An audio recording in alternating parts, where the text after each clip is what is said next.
ಸ್ನೇಹಿತರೆ, ನಮ್ಮ ಭಾರತದ ರಕ್ಷಣಾ ಬೆಳವಣಿಗೆಗಳ ಪ್ರತಿಯೊಂದು ಸುದ್ದಿಯೂ ನಿಮಗೆ ತಲುಪಬೇಕೆಂಬುದು ನಮ್ಮ ಉದ್ದೇಶ. ನಿಮ್ಮ ಒಂದು ಸಬ್ಸ್ಕ್ರೈಬ್ ನಮಗೆ ದೊಡ್ಡ ಪ್ರೋತ್ಸಾಹ. ದಯವಿಟ್ಟು ಸಬ್ಸ್ಕ್ರೈಬ್ ಮಾಡುವುದರ ಮೂಲಕ ಪ್ರೋತ್ಸಾಹ ನೀಡಿ ಎಂದು ನಿಮ್ಮಲ್ಲಿ ಕೇಳಿಕೊಳ್ಳುತ್ತೇವೆ. ನಮಸ್ಕಾರ ಗೆಳೆಯರೇ, ದೇಶ ಪ್ರೇಮಿಗಳೇ, ನಮ್ಮ ಕನ್ನಡ ಡಿಫೆನ್ಸ್ ನ್ಯೂಸ್ ಯೂಟ್ಯೂಬ್ ಚಾನಲ್ಗೆ ಸ್ವಾಗತ ನಿಮಗೆ.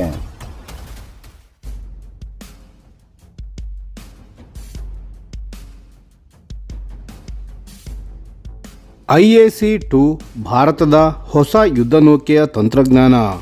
ನಮಸ್ಕಾರ ಸ್ನೇಹಿತರೆ, ಇವತ್ತು ನಾವು ಮಾತನಾಡೋದು ಭಾರತದ ನೌಕಾಪಡೆಯ ಒಂದು ತುಂಬ ಮಹತ್ವದ ನಿರ್ಧಾರದ ಬಗ್ಗೆ. ಅದೇನಪ್ಪ ಅಂದರೆ, ಭಾರತ ಇನ್ನೊಂದು ಏರ್ಕ್ರಾಫ್ಟ್ ಕ್ಯಾರಿಯರ್ ಕಟ್ಟೋಕೆ ಹೊರಟಿದೆ. ಅದೊಂದು ಸಂಪೂರ್ಣ ಹೊಸ ಯೋಚನೆಯ ಆಧಾರದ ಮೇಲೆ. ಮೊದಲು ಒಂದು ಹಿನ್ನೆಲೆಯನ್ನು ನೋಡೋಣ ಬನ್ನಿ. ನಿಮಗೆ ಗೊತ್ತಿರಬಹುದು, INS ವಿಕ್ರಾಂತನ್ನು ಭಾರತ ಸ್ವತಃ ಡಿಸೈನ್ ಮಾಡಿದೆ. ಕೊಚ್ಚಿನ್ ಶಿಪ್ಯಾರ್ಡ್ನಲ್ಲಿ ನಿರ್ಮಿಸಿತು. ಅದೊಂದು ದೊಡ್ಡ ಸಾಧನೆ. ಆದರೆ ಈಗ ಪ್ರಶ್ನೆ ಏನಪ್ಪ ಅಂದರೆ, ಮುಂದಿನ ಕ್ಯಾರಿಯರ್ ಹೇಗಿರಬೇಕು? ಇದಕ್ಕೆ ನೌಕಾಪಡೆ ಒಂದು ಸ್ಪಷ್ಟ ಉತ್ತರವನ್ನು ಕೊಟ್ಟಿದೆ. IAC-2 ಎಂದರೇನು? IAC-2 ಅಂದರೆ ಇಂಡಿಜಿನಸ್ ಏರ್ಕ್ರಾಫ್ಟ್ ಕ್ಯಾರಿಯರ್ 2. ಅಂದರೆ ಭಾರತ ತಾನೇ ತಯಾರಿಸುವ ಎರಡನೇ ವಿಮಾನವಾಹಕ ಹಡಗು. 2026ರಲ್ಲಿ ಸರ್ಕಾರ ಇದಕ್ಕೆ ಅಧಿಕೃತ ಅನುಮತಿ ಕೊಡಬಹುದು ಅನ್ನೋ ಸೂಚನೆ ಇದೆ. ಮೊದಲು ಒಂದು ಐಡಿಯಾ ಬಂತು. ಅದೇ ರೀತಿ 65,000 ಟನ್ನಿನ ಒಂದು ಬೃಹತ್ ಸೂಪರ್ ಕ್ಯಾರಿಯರ್ ಕಟ್ಟೋಣ ಅಂತ. ಆದರೆ ಆ ಐಡಿಯಾ ಈಗ ಬದಲಾಗಿದೆ. ಹಾಗಾದರೆ ಏನು ಬದಲಾಯಿತು? ನಿಮಗೆ ಸ್ಪಷ್ಟವಾಗಿ ಹೇಳ್ತೇನೆ. ಭಾರತದ ನೌಕಾಪಡೆ ಈಗ ಗಾತ್ರಕ್ಕಿಂತ ಸ್ಮಾರ್ಟ್ನೆಸ್ ಮುಖ್ಯ ಅನ್ನೋ ತತ್ವವನ್ನು ಅನುಸರಿಸುತ್ತಿದೆ. ಒಂದು ದೊಡ್ಡ ಹಡಗಿಗಿಂತ ಡ್ರೋನ್ ತಂತ್ರಜ್ಞಾನ ಬಳಸಿ ಒಂದು ಹೈಬ್ರಿಡ್ ಏವಿಯೇಷನ್ ಪ್ಲ್ಯಾಟ್ಫಾರ್ಮ್ ಕಟ್ಟೋ ಯೋಜನೆ ಈಗ ಮುಂದುವರೆದಿದೆ. ಅಂದರೆ ಈ ಹಡಗಿನಲ್ಲಿ ಯೋಧರು ಓಡಿಸುವ ಜೆಟ್ ವಿಮಾನಗಳ ಜೊತೆಗೆ ಡ್ರೋನ್ಗಳ ಒಂದು ಇಡೀ ಪಡೆನೇ ಇದರಲ್ಲಿ ಇರುತ್ತದೆ. ಡ್ರೋನ್ ಸ್ವಾರ್ಮ್ ಅಂದರೇನು? ಒಂದು ಹಿಂಡು ಜೇನುನೊಣ ಒಟ್ಟಿಗೆ ದಾಳಿ ಮಾಡಿದಾಗ ಎಷ್ಟು ಅಪಾಯಕಾರಿ ಆಗುತ್ತೆ ಅಲ್ವಾ? ಅದೇ ರೀತಿ ಡ್ರೋನ್ ಸ್ವಾರ್ಮ್ ಅಂದರೆ ಒಟ್ಟಿಗೆ 10-100 ಡ್ರೋನ್ಗಳನ್ನು ಒಂದೇ ಸಾರಿ ದಾಳಿಗೆ ಕಳಿಸೋದು. ಇದನ್ನು ತಡೆಯೋದು ಯಾವ ಶತ್ರುವಿಗೂ ತುಂಬ ಕಷ್ಟ. ಈ IAC-2 ಹಡಗಿನ ಫ್ಲೈಟ್ ಡೆಕ್ಕನ್ನೇ ಈ ಡ್ರೋನ್ಗಳ ಟೇಕ್ ಆಫ್ ಮತ್ತು ಲ್ಯಾಂಡಿಂಗ್ಗೆ ತಕ್ಕಂತೆ ಮಾರ್ಪಡಿಸಲಾಗ್ತಿದೆ. ಅಭಿಮನ್ಯು ಡ್ರೋನ್ ಭಾರತದ ಸ್ವಂತ ರಹಸ್ಯ ಅಸ್ತ್ರ. ಇದರಲ್ಲಿ ಅತ್ಯಂತ ಮುಖ್ಯವಾದ ಅಂಶ ಅಂದರೆ ಅಭಿಮನ್ಯು ಡ್ರೋನ್. ಇದನ್ನು ಬೆಂಗಳೂರಿನ new space research and technologies company ಅಭಿವೃದ್ಧಿಪಡಿಸ್ತಿದೆ. ಇದೊಂದು jet powered stealth unmanned aircraft. ಅಂದರೆ ರೆಡಾರ್ಗೆ ಸಿಗದೆ ಹಾಗೆ ಹಾರೋ ಶಕ್ತಿ ಇರೋ ಒಂದು ಡ್ರೋನ್ ಯೋಧ. ಇದನ್ನು NCCAV ಕಾರ್ಯಕ್ರಮದ ಅಡಿಯಲ್ಲಿ ತಯಾರಿಸ್ತಿದ್ದಾರೆ. NCCAV ಅಂದರೆ naval collaborative combat air vehicle. ಈ ಅಭಿಮನ್ಯು ಡ್ರೋನ್ MiG-29K ಮತ್ತು ಮುಂದೆ ಬರಲಿರುವ ರಫೇಲ್ M ಯುದ್ಧ ವಿಮಾನಗಳ ಜೊತೆ ಹಾರುತ್ತೆ. ಒಂದು ಲಾಯಲ್ ವಿಂಗ್ಮ್ಯಾನ್ ಥರ, ಅಂದರೆ ನಂಬಿಗಸ್ತ ಸಹಯೋಧ ಅನ್ನೋ ಪರಿಕಲ್ಪನೆ. ಪೈಲಟ್ ಇರೋ ಜೆಟ್ ಒಂದು ಕಡೆ ದಾಳಿ ಮಾಡ್ತಿದ್ರೆ ಅಭಿಮನ್ಯು ಡ್ರೋನ್ ಅದರ ಜೊತೆ ಇದ್ದು ಬೇಕಾದ ಸಹಾಯ ಮಾಡುತ್ತೆ, ರಕ್ಷಣೆ ಕೊಡುತ್ತದೆ ಮತ್ತು ಅಗತ್ಯ ಬಿದ್ದರೆ ಪ್ರತ್ಯೇಕ ದಾಳಿ ಸಹ ಮಾಡುತ್ತದೆ. ಈ ಹಡಗು ಒಂದು ಕಮಾಂಡ್ ಹಬ್ ಥರ ಕೆಲಸ ಮಾಡುತ್ತದೆ. ಇದೆಲ್ಲ ಒಂದು ದೊಡ್ಡ ವಿಷನ್ನ ಭಾಗ. IAC-2 ಕೇವಲ ವಿಮಾನವನ್ನು ಹಾರಿಸೋ ಹಡಗಾಗಿರಲ್ಲ, ಅದೊಂದು ಕೇಂದ್ರ ಕಮಾಂಡ್ ಹಬ್ ಆಗಿರುತ್ತದೆ. ಅಂದರೆ ಆಕಾಶದಲ್ಲಿ ಡ್ರೋನ್ಗಳು, ಸಮುದ್ರದ ಮೇಲ್ಮೈಯಲ್ಲಿ ಅನ್ಮ್ಯಾನ್ಡ್ ಸರ್ಫೇಸ್ ವೆಹಿಕಲ್ಗಳು, ನೀರಿನ ಅಡಿಯಲ್ಲಿ ಅಂಡರ್ ವಾಟರ್ ಡ್ರೋನ್ಗಳು, ಇವೆಲ್ಲ ಒಂದೇ ನೆಟ್ವರ್ಕ್ನಲ್ಲಿ ಸಂಪರ್ಕಿಸಲ್ಪಟ್ಟು ಒಂದೇ ಹಡಗಿನಿಂದ ನಿಯಂತ್ರಿಸಲ್ಪಡುತ್ತವೆ. ಇದನ್ನು ಮ್ಯಾರಿಟೈಮ್ ಬ್ಯಾಟಲ್ ನೆಟ್ವರ್ಕ್ ಅಂತಾರೆ.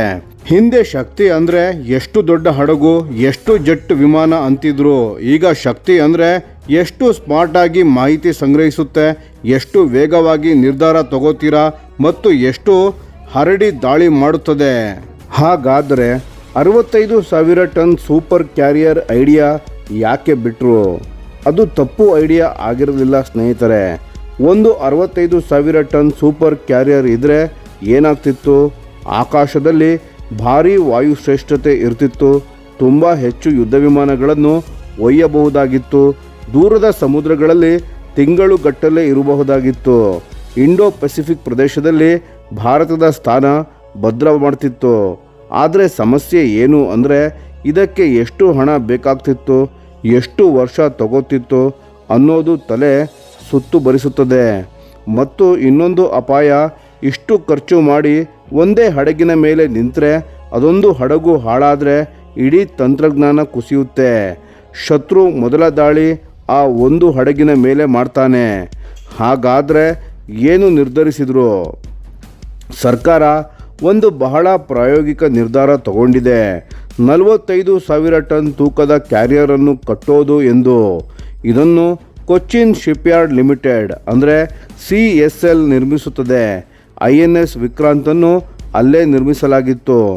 ಗಾತ್ರದಲ್ಲಿ ಸರಿ ಸುಮಾರು ವಿಕ್ರಾಂತ್ ಥರಾನೇ ಇರುತ್ತದೆ, ಆದರೆ ಡೆಕ್ ಡಿಸೈನ್ ಬದಲಾಗುತ್ತದೆ. ಡ್ರೋನ್ ಆಪರೇಷನ್ಗೆ ತಕ್ಕ ಸೌಲಭ್ಯ ಇರುತ್ತದೆ ಮತ್ತು ಭವಿಷ್ಯದಲ್ಲಿ ಕ್ಯಾಟೋಬಾರ್ ಸಿಸ್ಟಮ್ ಅನ್ನು ಅಳವಡಿಸೋ ಸಾಧ್ಯತೆ ಇದೆ. ಕ್ಯಾಟೋಬಾರ್ ಅಂದರೆ catapult assisted take off but arrested recovery. ಸರಳವಾಗಿ ಹೇಳಬೇಕು ಅಂದರೆ ಇದು ಅಮೇರಿಕನ್ ಕ್ಯಾರಿಯರ್ಗಳು ಉಪಯೋಗಿಸೋ ತಂತ್ರಜ್ಞಾನ. ಸ್ಪ್ರಿಂಗ್ ಬೋರ್ಡ್ ಇಲ್ಲದೆ ಕ್ಯಾಟ್ಪಲ್ಟ್ನ ಮೂಲಕ ವಿಮಾನವನ್ನು ಚಿಮ್ಮಿಸೋ ಪದ್ಧತಿ. ಇದು ಭಾರವಾದ ಯುದ್ಧ ವಿಮಾನಗಳನ್ನು ಹೆಚ್ಚು ಸುರಕ್ಷಿತವಾಗಿ ಏರ್ಲಿಫ್ಟ್ ಮಾಡುತ್ತದೆ. ಇದರಲ್ಲಿ ಮೇಕ್ ಇನ್ ಇಂಡಿಯಾ ಪಾತ್ರ ಏನು? ಇದು ಕೇವಲ ಒಂದು ಹಡಗಿನ ಕಥೆಯಲ್ಲ, ಇದು ಭಾರತದ ರಕ್ಷಣಾ ಉದ್ಯಮದ ಸಾಮರ್ಥ್ಯವನ್ನು ಬೆಳೆಸಿಕೊಳ್ಳೋ ದೊಡ್ಡ ಅಧ್ಯಾಯ. ಅಭಿಮನ್ಯು ಡ್ರೋನ್ ಬೆಂಗಳೂರಿನ ಕಂಪನಿ ತಯಾರು ಮಾಡ್ತಿದೆ. ಹಡಗಿನ ನಿರ್ಮಾಣ ಕೊಚ್ಚಿಯಲ್ಲಿ ಆಗುತ್ತಿದೆ. ತಂತ್ರಜ್ಞಾನ ಭಾರತದ ಮಣ್ಣಿನಲ್ಲಿ ಬೆರೆತಿದೆ ಹಾಗೂ ಬೆಳೀತಿದೆ. ಇದು 65,000 ಟನ್ ಸೂಪರ್ ಕ್ಯಾರಿಯರ್ನಷ್ಟು ಡ್ರಾಮ್ಯಾಟಿಕ್ ಆಗಿ ಕಾಣದಿದ್ರೂ ಇದು ಭಾರತಕ್ಕೆ ಇಂದು ಬೇಕಿರೋ ಸರಿಯಾದ ಹೆಜ್ಜೆಯಾಗಿದೆ. ಒಂದೇ ಮಾತಿನಲ್ಲಿ ಹೇಳಬೇಕು ಅಂದರೆ ಭಾರತ ಇನ್ನು ಮುಂದೆ ಸಮುದ್ರದ ಯುದ್ಧವನ್ನು ಗಾತ್ರದಿಂದ ಗೆಲ್ಲೋ ಐಡಿಯಾ ಬಿಟ್ಟು ತಂತ್ರಜ್ಞಾನ ಮತ್ತು ಜಾಣ್ಮೆಯಿಂದ ಗೆಲ್ಲೋ ದಾರಿಯನ್ನು ಆರಿಸಿಕೊಂಡಿದೆ. IAC-2 ಅದರ ಪ್ರತೀಕವಾಗಿದೆ. ಸ್ನೇಹಿತರೆ,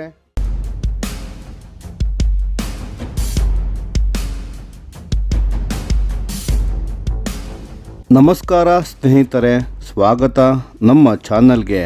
ಭಾರತದ ಮಿಸೈಲ್ ಕಾರ್ಯಕ್ರಮದ ಬಗ್ಗೆ ಒಂದು ತುಂಬ ಮಹತ್ವದ ಸುದ್ದಿ ಬಂದಿದೆ ಮತ್ತು ಇದು ನಿಜಕ್ಕೂ ಎಲ್ಲರೂ ಕೇಳಬೇಕಾದ ವಿಷಯವೂ ಆಗಿದೆ.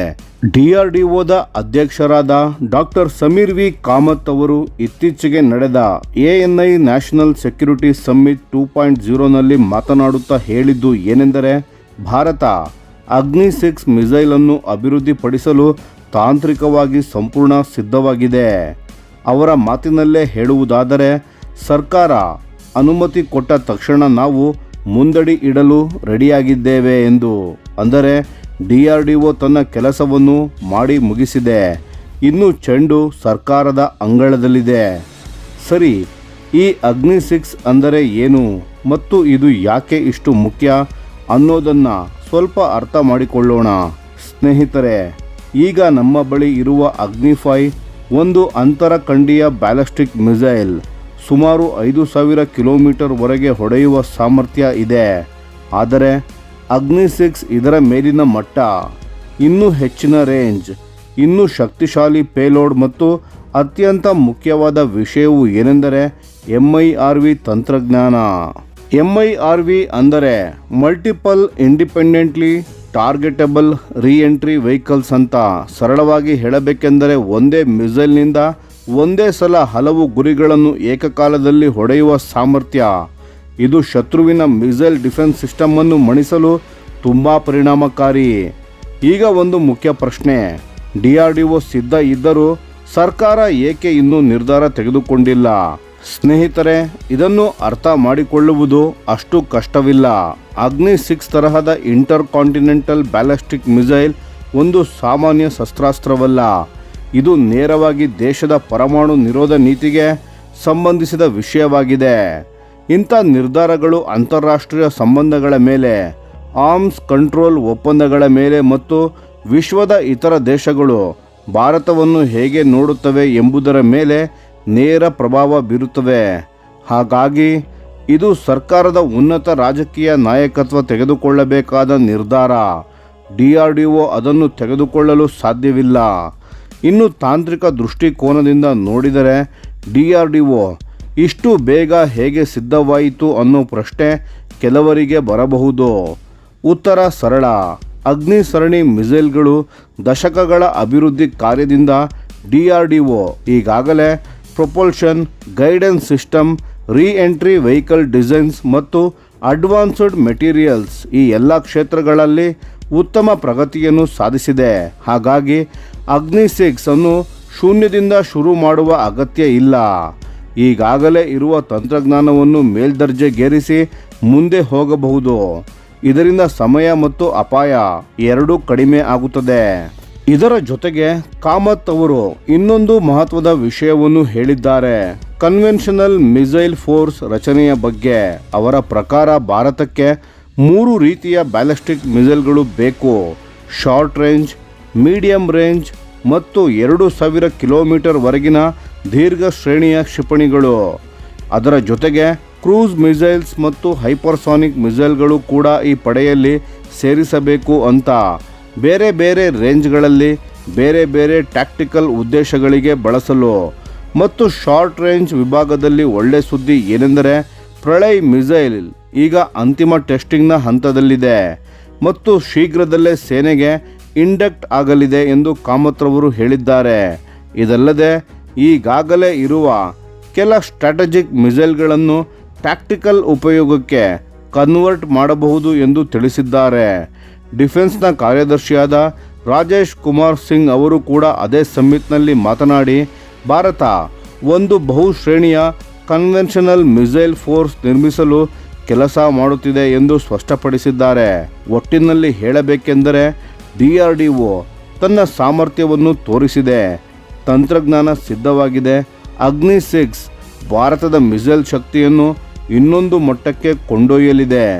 ಆದರೆ ಅದಕ್ಕೆ ಸರ್ಕಾರ ಹಸಿರು ನಿಶಾನೆ ಕೊಡಬೇಕು. ಆ ನಿರ್ಧಾರ ಯಾವಾಗ ಬರುತ್ತದೆ ಎಂದು ನಾವು ಕಾಯೋಣ. ಸ್ನೇಹಿತರೆ, ಈ ವಿಷಯದ ಬಗ್ಗೆ ನಿಮ್ಮ ಅನಿಸಿಕೆ ಮತ್ತು ಅಭಿಪ್ರಾಯಗಳನ್ನು ದಯವಿಟ್ಟು ಕಾಮೆಂಟ್ ಮಾಡಿ ತಿಳಿಸಿ. ಧನ್ಯವಾದಗಳು.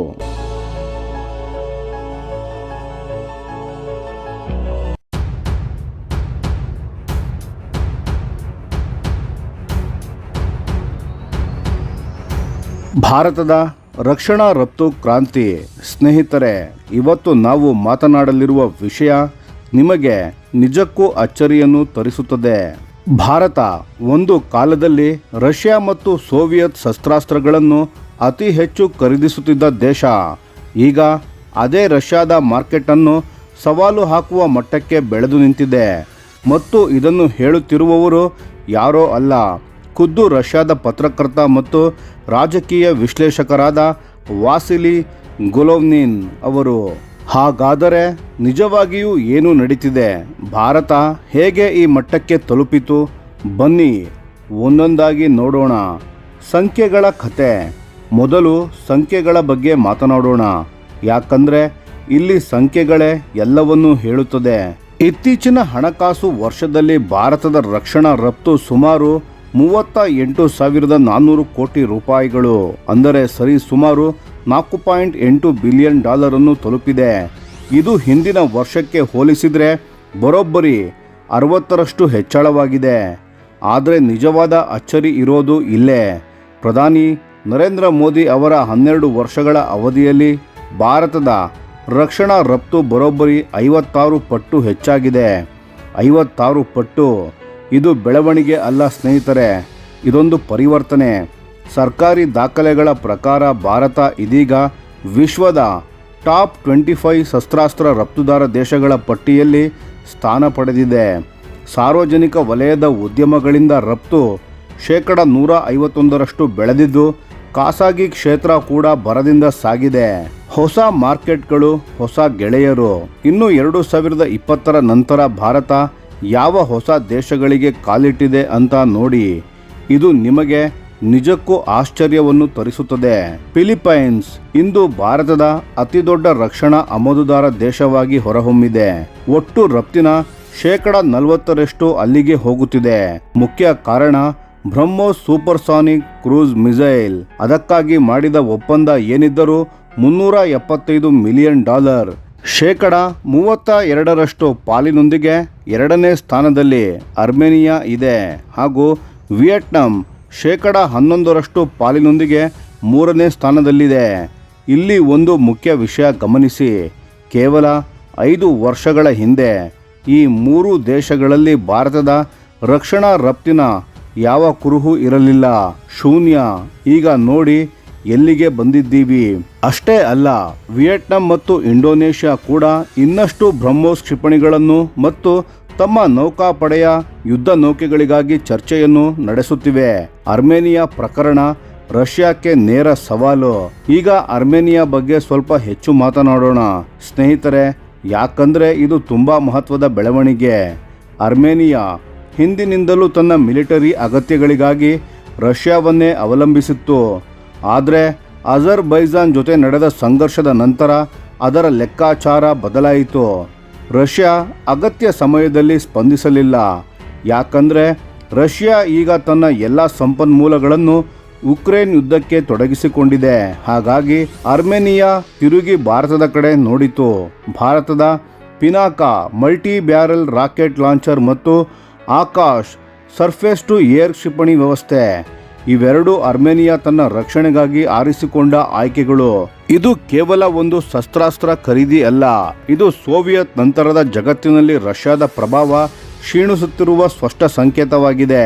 ಭಾರತ ಇಷ್ಟು ದೂರ ಬಂದದ್ದು ಹೇಗೆ ಸ್ನೇಹಿತರೆ?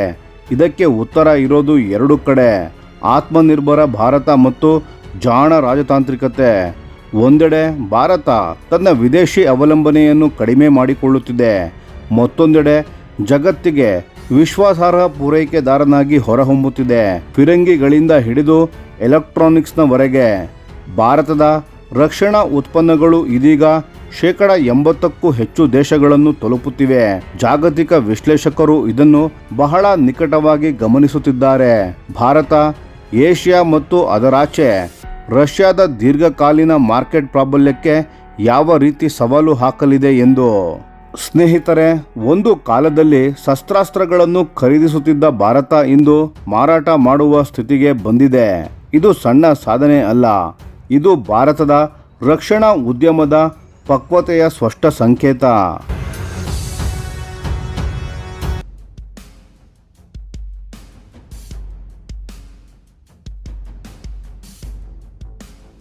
ಸ್ನೇಹಿತರೆ, ಇವತ್ತು ನಾವು ಮಾತನಾಡೋದು ಒಂದು ತುಂಬಾ ಮಹತ್ವದ ವಿಷಯದ ಬಗ್ಗೆ. ಸ್ಪೇಸ್ ಅಂದ್ರೆ ಬಾಹ್ಯಾಕಾಶ ಇನ್ನು ಮುಂದೆ ಯುದ್ಧ ಭೂಮಿಯ ಕೊನೆಯ ಗಡಿಯಲ್ಲ, ಇದು ಮೊದಲ ರಕ್ಷಣಾ ರೇಖೆ. ಮತ್ತು ಭಾರತ ಈ ಅಂತರವನ್ನು ತ್ವರಿತವಾಗಿ ಮುಚ್ಚಲು ಓಡುತ್ತಿದೆ.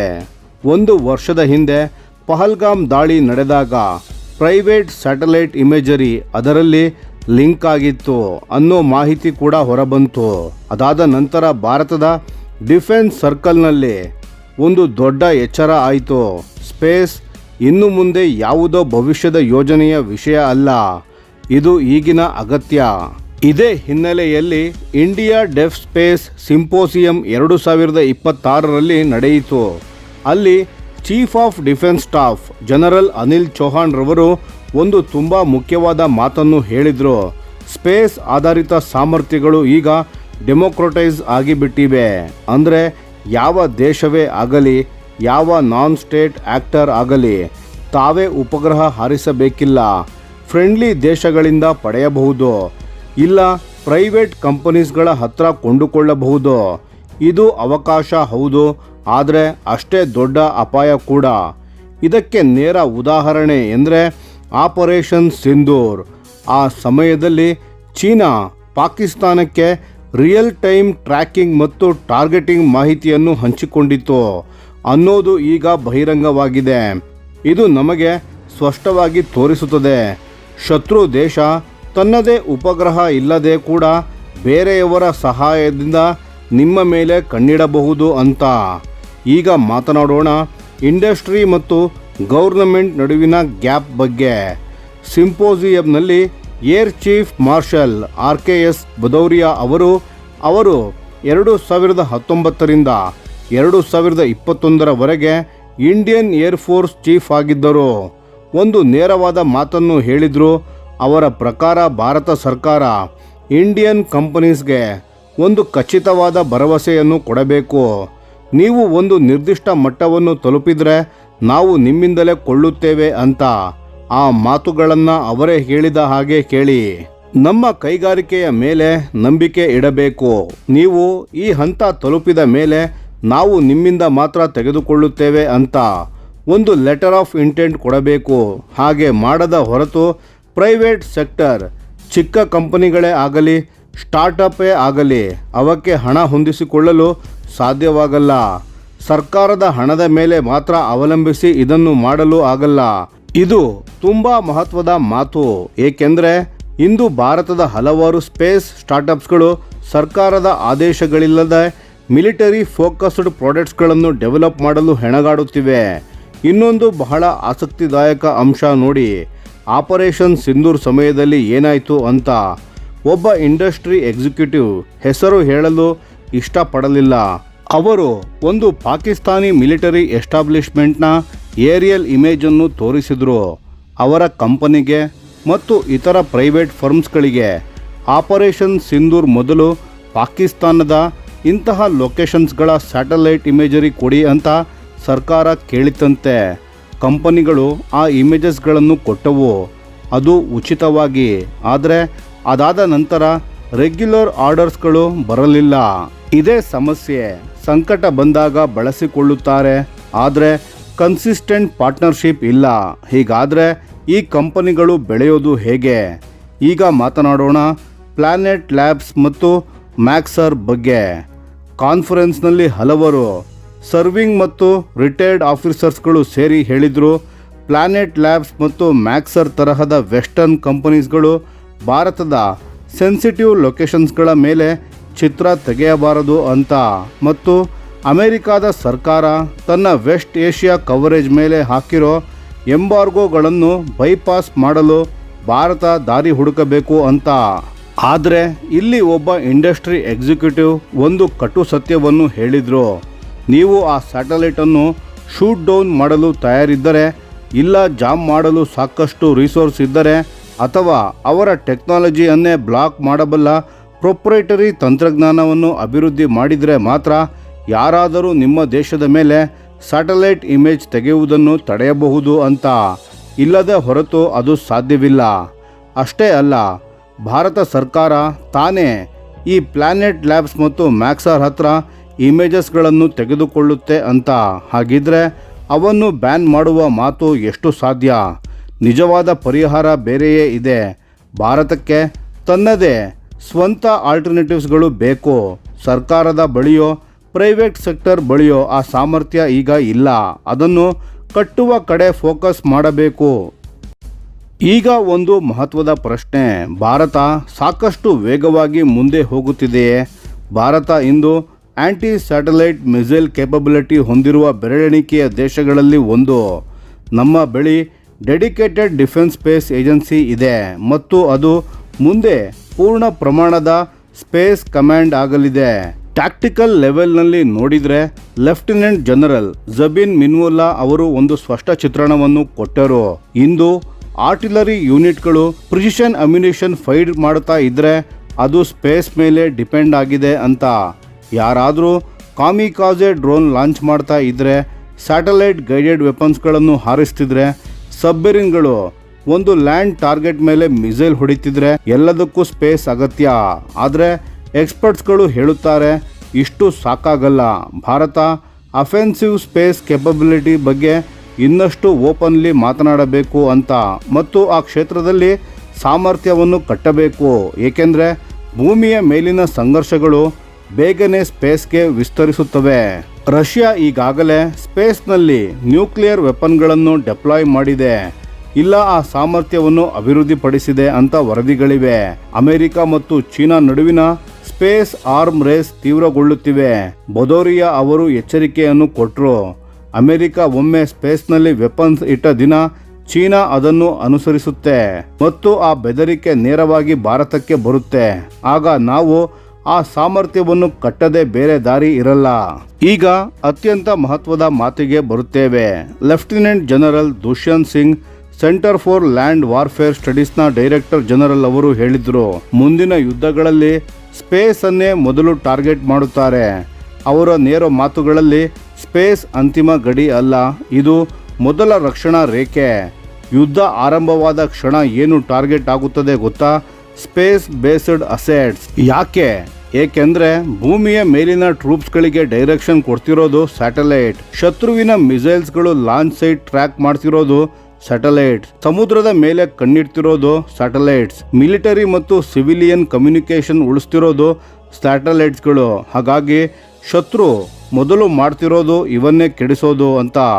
ಮತ್ತು CDS ಜನರಲ್ ಅನಿಲ್ ಚೌಹಾಣ್ ರವರು ಇದನ್ನು ತುಂಬ ಚೆನ್ನಾಗಿ ಸಮ್ಮರೈಸ್ ಮಾಡಿದ್ರು.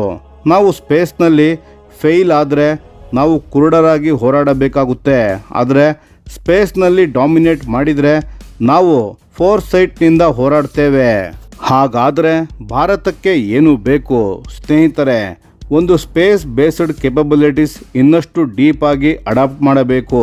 2 ರಿಸಲಿಯನ್ಸ್ ಮತ್ತು ರಿಡೆಂಡೆನ್ಸಿ ಕಟ್ಟಬೇಕು. ಅಂದರೆ ಒಂದು ಸ್ಯಾಟಲೈಟ್ ಹೋದರೆ ಇನ್ನೊಂದು ತಕ್ಷಣ ಕೆಲಸ ಮಾಡಬೇಕು ಅಂತ ಸಿಸ್ಟಮ್ ಇರಬೇಕು. 3 ಪ್ರೈವೇಟ್ ಸೆಕ್ಟರನ್ನು ಇನ್ನಷ್ಟು ವೇಗವಾಗಿ ತನ್ನ ತೆಕ್ಕೆಗೆ ತೆಗೆದುಕೊಳ್ಳಬೇಕು. 4 ಡಿಸಿಷನ್ ಮೇಕಿಂಗ್ ಮತ್ತು ಪಾಲಿಸಿ ಮೇಕಿಂಗ್ನಲ್ಲಿ ಸ್ಪೀಡ್ ಬೇಕು. ಇಲ್ಲದಿದ್ದರೆ ಭಾರತ ಮತ್ತೆ ಕ್ಯಾಚಪ್ ಗೇಮ್ ಆಡಬೇಕಾಗುತ್ತೆ. ಸ್ನೇಹಿತರೆ, ಇದು ತುಂಬ ಮಹತ್ವದ ವಿಷಯ. ಯುದ್ಧ ಮೊದಲು ಭೂಮಿಯ ಮೇಲೆ ಆಗ್ತಿತ್ತು, ನಂತರ ಸಮುದ್ರದ ಮೇಲೆ ಆಯಿತು, ಆಮೇಲೆ ಆಕಾಶದಲ್ಲಿ ಆಯಿತು. ಇನ್ನು ಮುಂದಿನ ಯುದ್ಧ ಆರಂಭವಾಗೋದೇ ಸ್ಪೇಸ್ನಲ್ಲಿ. ಭಾರತ ಈ ಸ್ಪರ್ಧೆಯಲ್ಲಿ ಮುಂದಿರಬೇಕಾದ್ರೆ ಹಿಂದೆ ಬಲವಾದ ಹೆಜ್ಜೆಯನ್ನು ಇಡಬೇಕು.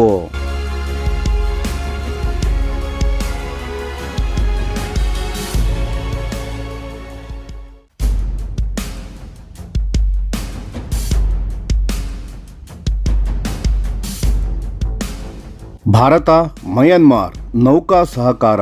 ನಮಸ್ಕಾರ ಸ್ನೇಹಿತರೆ, ಸ್ವಾಗತ ನಮ್ಮ ಚಾನಲ್ಗೆ. ಇವತ್ತು ನಾವು ಮಾತನಾಡೋದು ಭಾರತ ಮತ್ತು ಮಯನ್ಮಾರ್ ನಡುವಿನ ನೌಕಾ ಸಂಬಂಧದ ಬಗ್ಗೆ. ಇತ್ತೀಚೆಗೆ ನಡೆದ ಒಂದು ಮಹತ್ವದ ಭೇಟಿ ಈ ಎರಡೂ ದೇಶಗಳ ರಕ್ಷಣಾ ಸಂಬಂಧವನ್ನು ಇನ್ನಷ್ಟು ಗಟ್ಟಿಗೊಳಿಸಲಿದೆ ಅನ್ನೋ ಸಂದೇಶವನ್ನು ಕೊಟ್ಟಿದೆ. ಹಾಗಾದರೆ ಏನಾಯಿತು ಅಂತ ನೋಡೋಣ ಬನ್ನಿ ಸ್ನೇಹಿತರೆ. ಭಾರತೀಯ ನೌಕಾಪಡೆಯ ಮುಖ್ಯಸ್ಥರಾದ ಅಡ್ಮಿರಲ್ ದಿನೇಶ್ ಕೆ ತ್ರಿಪಾಠಿ ಅವರು ಮಯನ್ಮಾರ್ಗೆ 4 ದಿನಗಳ ಅಧಿಕೃತ ಭೇಟಿ ನೀಡಿದ್ದಾರೆ. ಭಾನುವಾರ ಅವರು ಮಯನ್ಮಾರ್ ನೌಕಾಪಡೆಯ ಸೆಂಟ್ರಲ್ ನೇವಲ್ ಕಮಾಂಡ್ನ ಮುಖ್ಯಸ್ಥರಾದ ರಿಯರ್ ಅಡ್ಮಿರಲ್ ಆಂಗ್ ಆಂಗ್ ನೈಂಗ್ ಅವರನ್ನು ಮತ್ತು ತರಬೇತಿ ಕಮಾಂಡ್ನ ಮುಖ್ಯಸ್ಥರಾದ ರಿಯರ್ ಅಡ್ಮಿರಲ್ ಖುನ್ ಆಂಗ್ ಕ್ಯಾ ಅವರನ್ನು ಭೇಟಿ ಮಾಡಿದರು. ಈ ಭೇಟಿಯಲ್ಲಿ ಏನು ಚರ್ಚೆ ಆಯಿತು ಅಂತ ನೋಡಿದ್ರೆ, ಎರಡೂ ನೌಕಾಪಡೆಗಳ ನಡುವಿನ ಸಹಕಾರವನ್ನು ಬಲಪಡಿಸೋದು, ಈಗಾಗಲೇ ಇರೋ ರಕ್ಷಣಾ ಸಂಬಂಧವನ್ನು ಇನ್ನಷ್ಟು ವೃದ್ಧಿ ಮಾಡೋದು, ಕಾರ್ಯಾಚರಣೆಯ ಮಟ್ಟದಲ್ಲಿ ತೊಡಗಿಸಿಕೊಳ್ಳೋದನ್ನು ಹೆಚ್ಚಿಸೋದು, ಇವೆಲ್ಲವೂ ಚರ್ಚೆಯ ಮೇಜಿನ ಮೇಲೆ ಬಂದವು. ಜೊತೆಗೆ ತರಬೇತಿ ವಿನಿಮಯ ಕಾರ್ಯಕ್ರಮಗಳು ಮತ್ತು ಭವಿಷ್ಯದ ಸಹಕಾರದ ಸಾಧ್ಯತೆಗಳ ಬಗ್ಗೆಯೂ ಆಳವಾಗಿ ಮಾತನಾಡಿದರು. ಅಡ್ಮಿರಲ್ ತ್ರಿಪಾಠಿ ಅವರನ್ನು ಯಾಂಗೂನ್ನಲ್ಲಿರೋ ಸೆಂಟ್ರಲ್ ನೇವಲ್ ಕಮಾಂಡ್ನ ಮುಖ್ಯ ಕಾರ್ಯಾಲಯದಲ್ಲಿ ಸೇನಾ ಮರ್ಯಾದೆಯ ಗಾರ್ಡ್ ಆಫ್ ಹಾನರ್ನೊಂದಿಗೆ ಸ್ವಾಗತಿಸಲಾಯಿತು. ಇದು ತುಂಬಾ ಮಹತ್ವದ ಸನ್ನಿವೇಶ. ಯಾಕಂದ್ರೆ ಇಂತಹ ಗೌರವ ಕೇವಲ ಉನ್ನತ ಮಟ್ಟದ ರಾಜತಾಂತ್ರಿಕ ಭೇಟಿಗಳಲ್ಲಿ ಮಾತ್ರ ಸಿಗೋದು.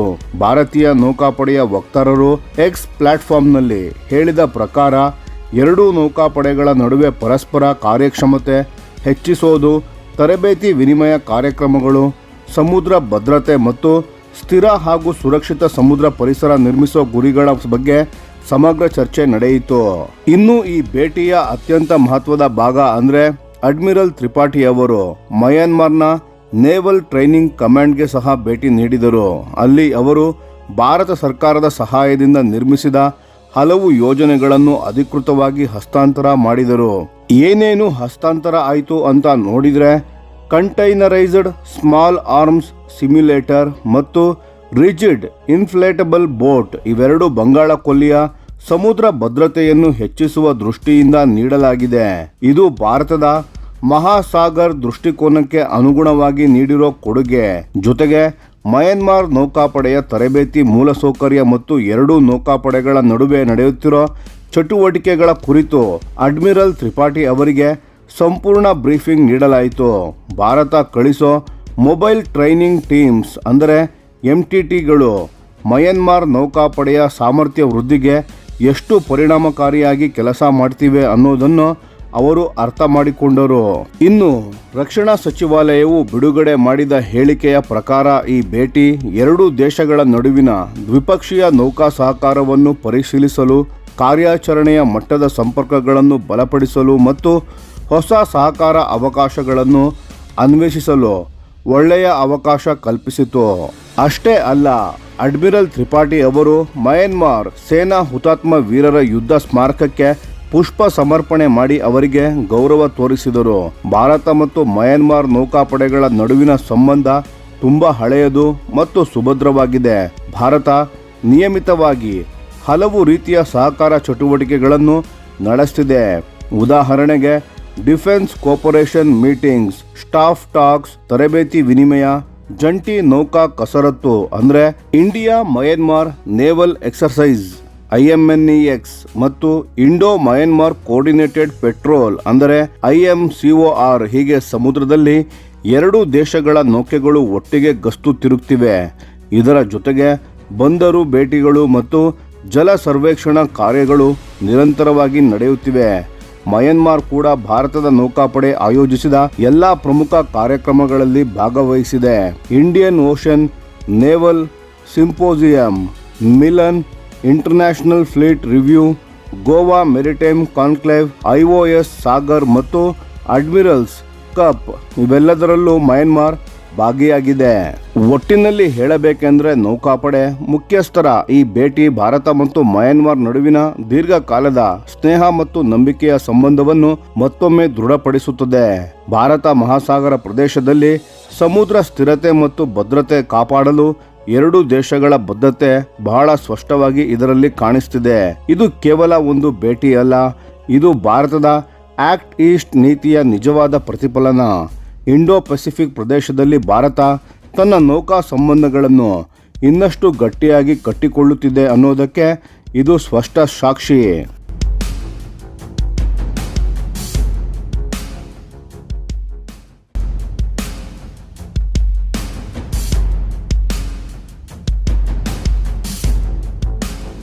ನಮಸ್ಕಾರ ಸ್ನೇಹಿತರೆ, ಭಾರತದ ಒಂದು ದ್ವೀಪ ಚೀನಾದ ನಿದ್ದೆಯನ್ನು ಕೆಡಿಸುತ್ತಿದೆ. ಅದು ಹೇಗೆ ಅಂತ ಇವತ್ತು ನೋಡೋಣ. ಭೌಗೋಳಿಕ ರಾಜಕೀಯದಲ್ಲಿ ಕೆಲವೊಮ್ಮೆ ಒಂದೇ ಒಂದು ಯೋಜನೆ ಇಡೀ ಪ್ರದೇಶದ ಲೆಕ್ಕಾಚಾರವನ್ನು ಬದಲಿಸಿಬಿಡುತ್ತದೆ. Great Nicobar island development project ಅಂತಹ ಒಂದು ಐತಿಹಾಸಿಕ ಕ್ಷಣ. ದ ಸಂಡೇ ಗಾರ್ಡಿಯನ್ನಲ್ಲಿ ಪ್ರಕಟವಾದ ವರದಿ ಇದನ್ನು ಸ್ಪಷ್ಟವಾಗಿ ಹೇಳಿದೆ. ಸರಿ, ಮೊದಲು ಈ ಯೋಜನೆ ಎಷ್ಟು ದೊಡ್ಡದು ಅಂತ ನೋಡಿ. ಬರೋಬ್ಬರಿ $10 ಬಿಲಿಯನ್ ಅಂದರೆ ಸುಮಾರು 83,000 ಕೋಟಿ ರೂಪಾಯಿ ಖರ್ಚಿನ ಮಹಾಯೋಜನೆ.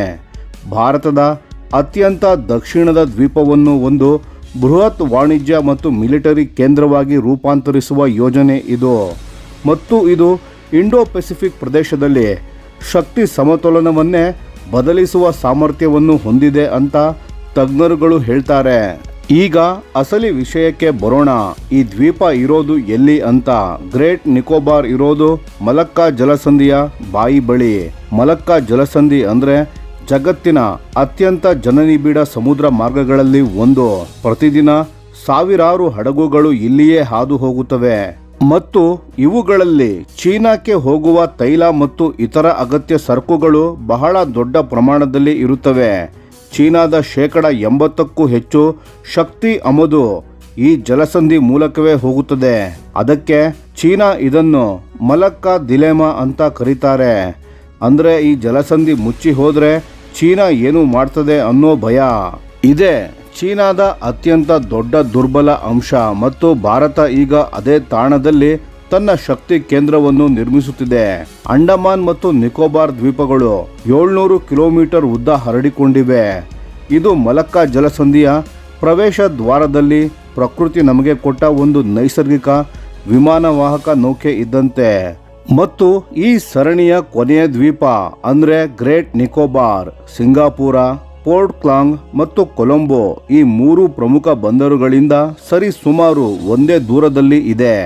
ಇದು ಕೇವಲ ಜಲಸಂಧಿ ಬಳಿ ಇದೆ ಅನ್ನೋದಷ್ಟೇ ಅಲ್ಲ, ಇದು ಜಲಸಂಧಿಯ ಉತ್ತರ ದಿಕ್ಕಿನ ಪ್ರವೇಶವನ್ನು ನೇರವಾಗಿ ನಿಯಂತ್ರಿಸುವ ಸ್ಥಾನದಲ್ಲಿ ಇದೆ.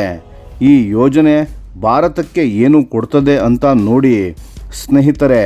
ಮೊದಲನೆಯದಾಗಿ ಪೂರ್ವ ಹಿಂದೂ ಮಹಾಸಾಗರದಲ್ಲಿ ಭಾರತದ ನೌಕಾ ಪ್ರಾಬಲ್ಯ ಹೆಚ್ಚಾಗುತ್ತದೆ.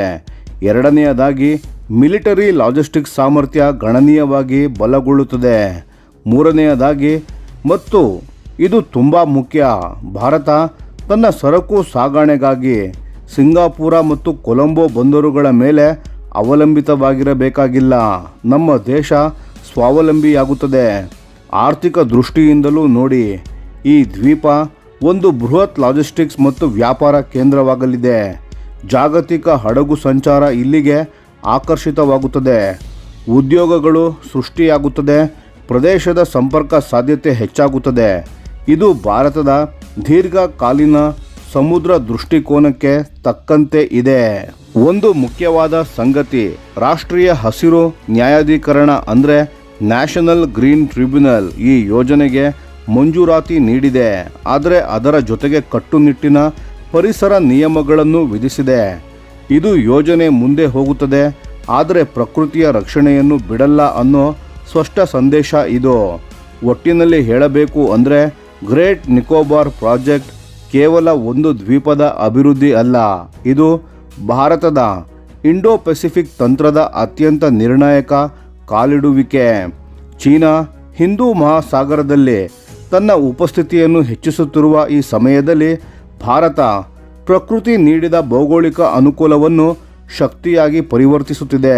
ಮಲಕ್ಕಾ ಜಲಸಂಧಿ ಚೀನಾಕ್ಕೆ ದುಸ್ವಪ್ನ ಆಗಿರಬಹುದು, ಆದರೆ ಭಾರತಕ್ಕೆ ಅದೊಂದು ಅವಕಾಶ ಮತ್ತು ನಾವು ಆ ಅವಕಾಶವನ್ನು ಸಾಕಾರಗೊಳಿಸುತ್ತಿದ್ದೇವೆ.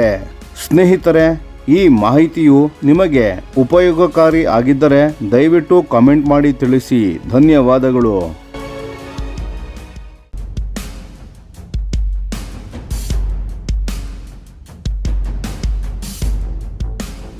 ನಮಸ್ಕಾರ ಸ್ನೇಹಿತರೆ, ಸ್ವಾಗತ ನಮ್ಮ ಚಾನಲ್ಗೆ.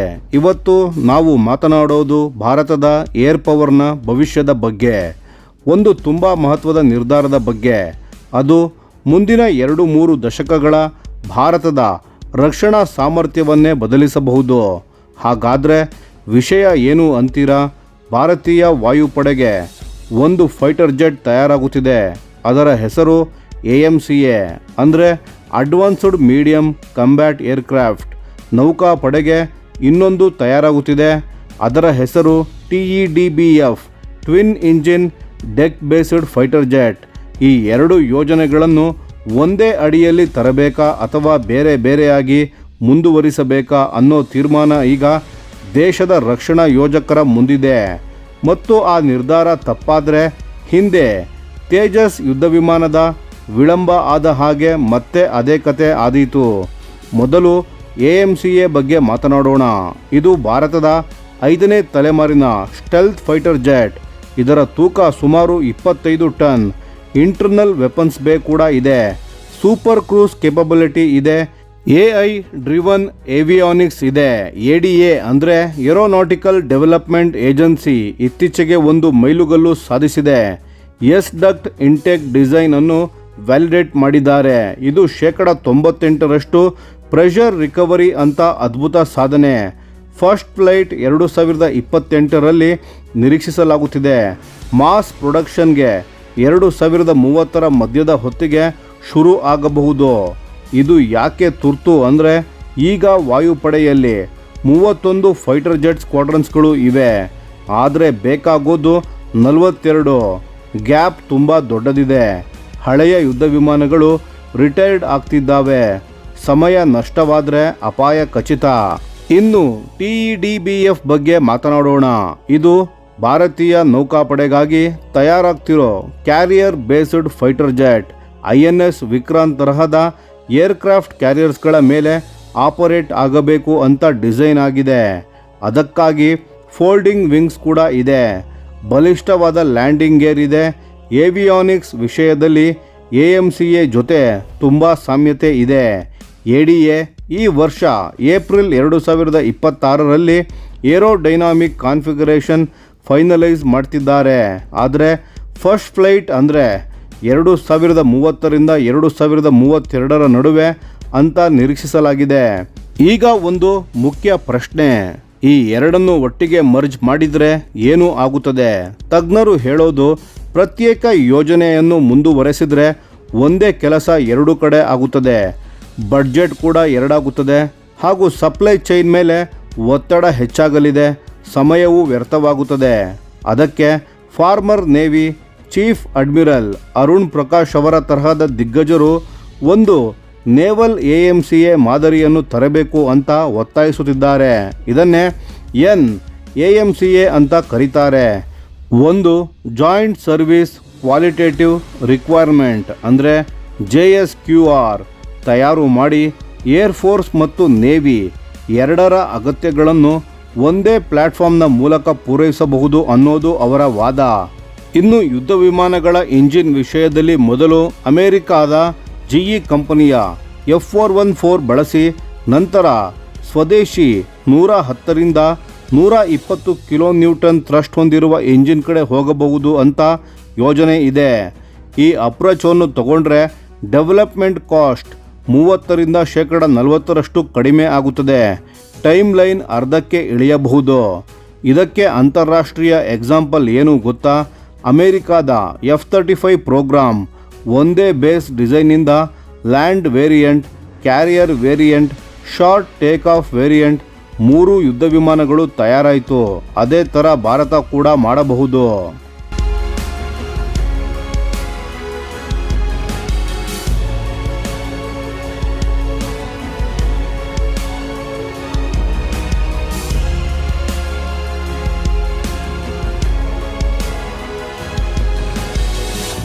ಇನ್ನು ಭವಿಷ್ಯದ ದೊಡ್ಡ ಕನಸನ್ನು ನೋಡೋಣ.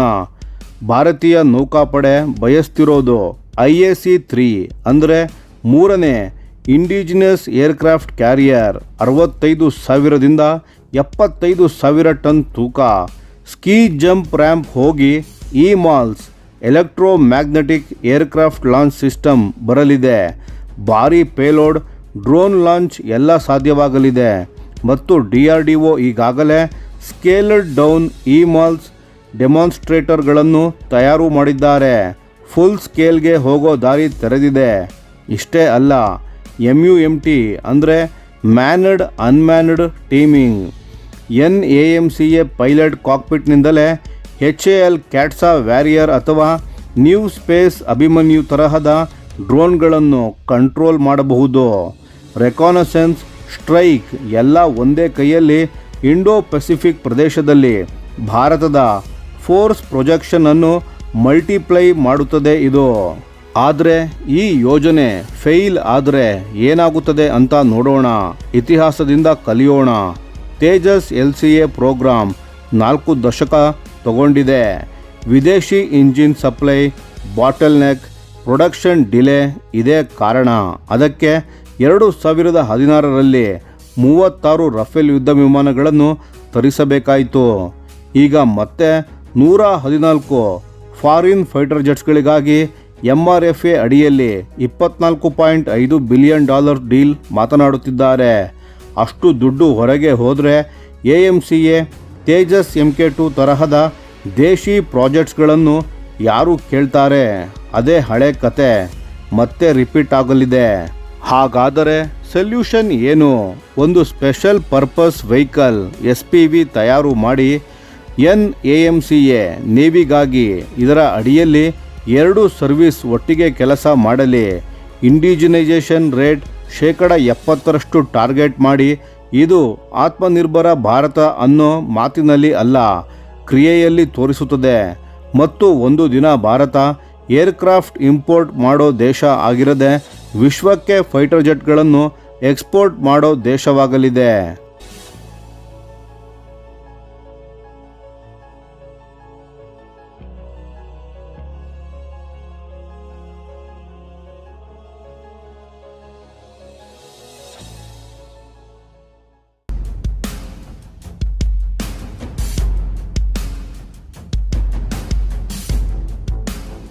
ನಮಸ್ಕಾರ ಗೆಳೆಯರೇ, ಈ ಸಲ ಭಾರತ ಒಂದು ತುಂಬ ದೊಡ್ಡ ಮತ್ತು ಮಹತ್ವದ ಹೆಜ್ಜೆ ಇಟ್ಟಿದೆ ಮತ್ತು ಇಡೀ ವಿಶ್ವ ಇದನ್ನು ಗಮನವಿಟ್ಟು ನೋಡುತ್ತಿದೆ.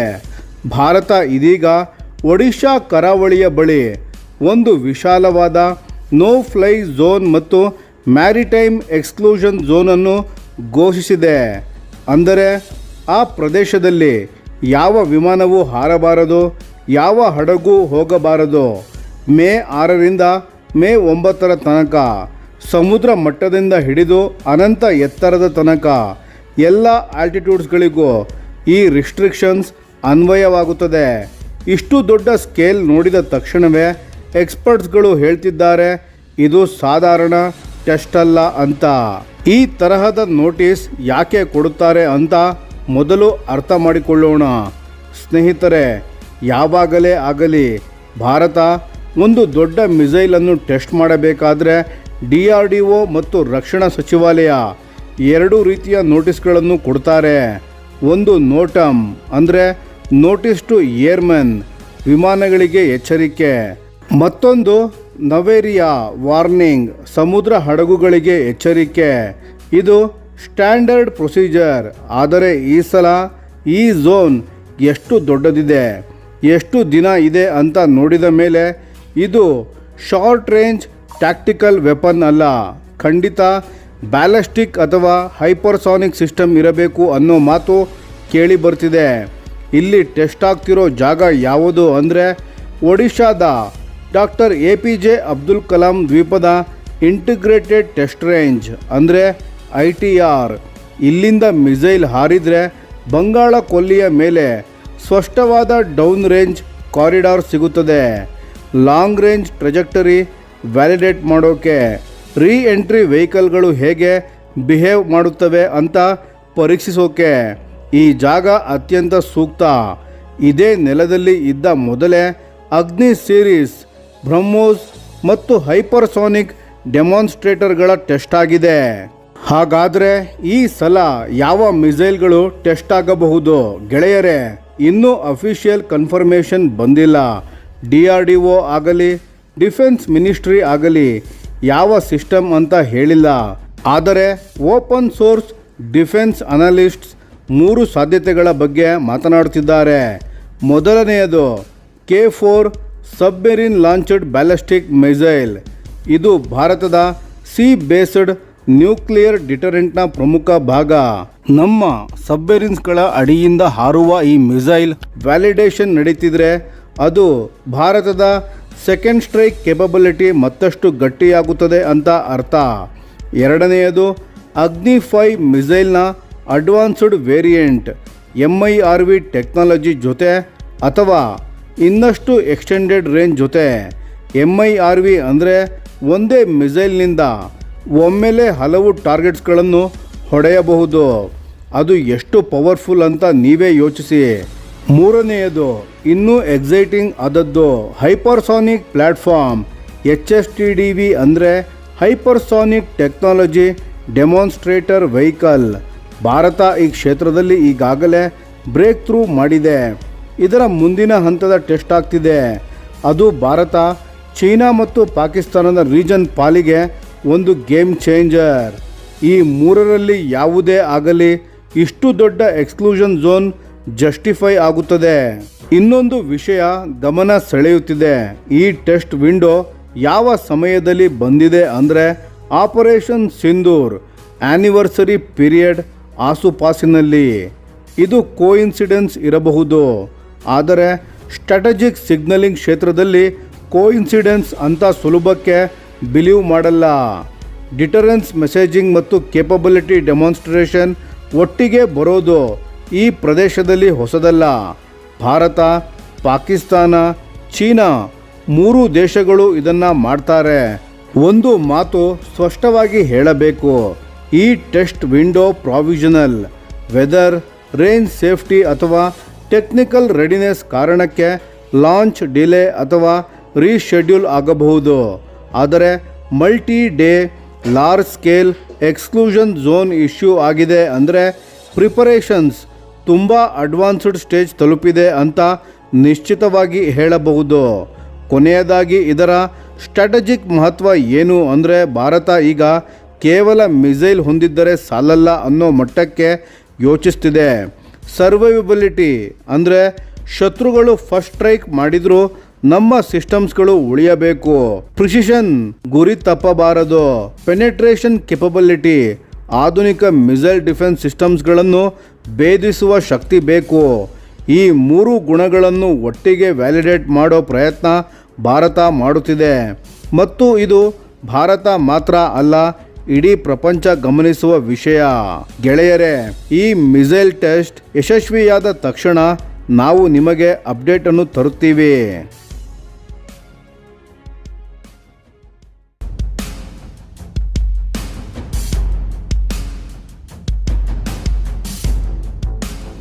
ನಮಸ್ಕಾರ ಸ್ನೇಹಿತರೆ, ಸ್ವಾಗತ ನಮ್ಮ ಚಾನಲ್ಗೆ. ಇವತ್ತು ನಾವು ಮಾತನಾಡಲು ಹೊರಟಿರೋದು ಭಾರತೀಯ ನೌಕಾಪಡೆಯ ಒಂದು ಐತಿಹಾಸಿಕ ಅಧ್ಯಾಯದ ಬಗ್ಗೆ. ಸಮುದ್ರದ ಮೇಲೆ ಶತ್ರುಗಳಿಗೆ ಕಾಣಿಸದೆ, ರಡಾರ್ಗಳಿಗೆ ಸಿಗದೆ ನಿಶ್ಶಬ್ದವಾಗಿ ಸಂಚರಿಸುವ ಯುದ್ಧ ನೌಕೆಗಳ ಬಗ್ಗೆ. ಅದೇ INS ತಾರಾಗಿರಿ, INS ದುನಾಗಿರಿ ಮತ್ತು INS ಮಹೇಂದ್ರಗಿರಿ. ಇವೆಲ್ಲ ಒಂದೇ ತಿಂಗಳ ಅಂತರದಲ್ಲಿ ಭಾರತೀಯ ನೌಕಾಪಡೆಗೆ ಸೇರ್ಪಡೆಗೊಂಡಿವೆ ಅಂದರೆ ಅದು ಸಾಮಾನ್ಯ ವಿಷಯ ಅಲ್ಲ ಸ್ನೇಹಿತರೆ. ಇದು ಭಾರತ ಸಮುದ್ರದ ಮೇಲೆ ತನ್ನ ಹಿಡಿತವನ್ನು ಬಿಗಿಗೊಳಿಸುತ್ತಿದೆ ಎಂಬುದರ ಸ್ಪಷ್ಟ ಸಂಕೇತ. ಯಾಕೆ ಇದು ಇಷ್ಟು ಮುಖ್ಯ? ಒಂದು ಕ್ಷಣ ಯೋಚಿಸಿ. ಚೀನಾ ಹಿಂದೂ ಮಹಾಸಾಗರದಲ್ಲಿ ತನ್ನ ನೌಕಾ ಉಪಸ್ಥಿತಿಯನ್ನು ಹೆಚ್ಚಿಸುತ್ತಿದೆ. ಪಾಕಿಸ್ತಾನ ತನ್ನ ನೌಕಾ ಶಕ್ತಿಯನ್ನು ಬೆಳೆಸಿಕೊಳ್ಳುತ್ತಿದೆ.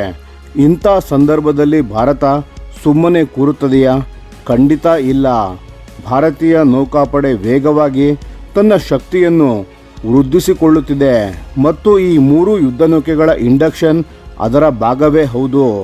ಇವುಗಳ ಜೊತೆಗೆ ಭಾರತದ ಮೂರನೇ ಅಣ್ವಸ್ತ್ರ ಸಜ್ಜಿತ ಜಲಾಂತರ್ಗಾಮಿ ನೌಕೆಯಾದ INS ಹರಿದಮನ್ ಕೂಡ ನೌಕಾಪಡೆಗೆ ಸೇರ್ಪಡೆಗೊಂಡಿದೆ. ಒಂದೇ ಸಮಯದಲ್ಲಿ ಸಮುದ್ರದ ಮೇಲ್ಮೈ ಮತ್ತು ನೀರಿನ ಆಳದಲ್ಲಿ ಎರಡೂ ಕಡೆ ಶಕ್ತಿಯನ್ನು ಹೆಚ್ಚಿಸಿಕೊಳ್ಳುತ್ತಿರುವ ಭಾರತ ಇದು ಖಂಡಿತ ಗೇಮ್ ಚೇಂಜರ್. ಪ್ರಾಜೆಕ್ಟ್ 17A ಎಂದರೇನು ಸ್ನೇಹಿತರೆ? ಈ ಮೂರು ಯುದ್ಧ ನೌಕೆಗಳು ಭಾರತೀಯ ನೌಕಾಪಡೆಯ ಪ್ರಾಜೆಕ್ಟ್ 17A ಅಡಿಯಲ್ಲಿ ಬರುತ್ತವೆ. ಇದನ್ನು ನೀಲಗಿರಿ ಕ್ಲಾಸ್ ಎಂದು ಕರೆಯುತ್ತಾರೆ. ಒಟ್ಟು 7 ಸ್ಟೆಲ್ತ್ ಗೈಡೆಡ್ ಮಿಸೈಲ್ ಫ್ರಿಗೇಟ್ಸ್ಗಳನ್ನು ನಿರ್ಮಿಸುವ ಈ ಯೋಜನೆ ಹಿಂದಿನ ಶಿವಾಲಿಕ್ ಕ್ಲಾಸ್ ಅಂದರೆ ಪ್ರಾಜೆಕ್ಟ್ 17ನ ಮುಂದುವರಿಕೆಯಾಗಿದೆ. ಈ ಶಿವಾಲಿಕ್ ಕ್ಲಾಸ್ ಯಾವಾಗ ಬಂತು ಗೊತ್ತಾ? 2010ರಿಂದ 2012ರ ನಡುವೆ. ಮೂರು ಯುದ್ಧ ನೌಕೆಗಳು ಭಾರತದ ಮೊದಲ ಸ್ವದೇಶಿ ಸ್ಟೆಲ್ತ್ ವಾರ್ಶಿಪ್ ಆಗಿ ಸೇವೆಗೆ ಸೇರಿದ್ದವು. ಈಗಿನ ಪ್ರಾಜೆಕ್ಟ್ 17A ಅದರ ಮುಂದಿನ ಹೆಜ್ಜೆ. ಇನ್ನಷ್ಟು ಉತ್ತಮ ಸ್ಟೆಲ್ತ್, ದೊಡ್ಡ ಗಾತ್ರ, ಆಧುನಿಕ ಶಸ್ತ್ರಾಸ್ತ್ರ ಮತ್ತು ಸೆನ್ಸಾರ್ ವ್ಯವಸ್ಥೆ. ಪ್ರತಿ ಯುದ್ಧ ನೌಕೆಯು ಸುಮಾರು 6670 ಟನ್ ತೂಕ ಮತ್ತು 149 ಮೀಟರ್ ಉದ್ದ ಇದೆ. ಒಂದು ಫುಟ್ಬಾಲ್ ಮೈದಾನಕ್ಕಿಂತ ದೊಡ್ಡ ಗಾತ್ರ ಅಂದರೆ ಅರ್ಥ ಆಗುತ್ತೆ ಅಲ್ವಾ ಇದರ ಭವ್ಯತೆ. INS ಮಹೇಂದ್ರಗಿರಿ ಏನು ವಿಶೇಷ? ಈ ನೌಕೆ ಏಪ್ರಿಲ್ 30ರಂದು ಮುಂಬೈನ ಮಸ್ಗಾವ್ ಡಾಕ್ ಶಿಪ್ ಬಿಲ್ಡರ್ಸ್ ಲಿಮಿಟೆಡ್ ಅಂದರೆ MDSLನಲ್ಲಿ ಭಾರತೀಯ ನೌಕಾಪಡೆಗೆ ಹಸ್ತಾಂತರವಾಯಿತು. ಇದು ಪ್ರಾಜೆಕ್ಟ್ 17Aನ 6ನೇ ನೌಕೆ ಮತ್ತು MDSLನ ನಿರ್ಮಿಸಿದ 4ನೇ ನೌಕೆ.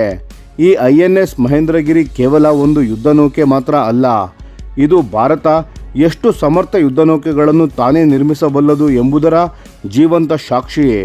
ಸ್ಟೆಲ್ತ್ ವೈಶಿಷ್ಟ್ಯ, ಶಕ್ತಿಶಾಲಿ ಶಸ್ತ್ರಾಸ್ತ್ರ, ಆಟೋಮೇಷನ್ ಮತ್ತು ಬದುಕುಳಿಯುವ ಸಾಮರ್ಥ್ಯ ಎಲ್ಲವೂ ಒಂದೇ ನೌಕೆಯಲ್ಲಿ ಪ್ಯಾಕ್ ಆಗಿದೆ. ಇನ್ನೊಂದು ಮುಖ್ಯ ವಿಷಯ ಹೇಳಬೇಕು ಸ್ನೇಹಿತರೆ, ಈ ಪ್ರಾಜೆಕ್ಟ್ 17A ನೌಕೆಗಳು ಸುಮಾರು 75% ಸ್ವದೇಶಿ ಉತ್ಪಾದನೆಯಿಂದ ಹೊಂದಿವೆ.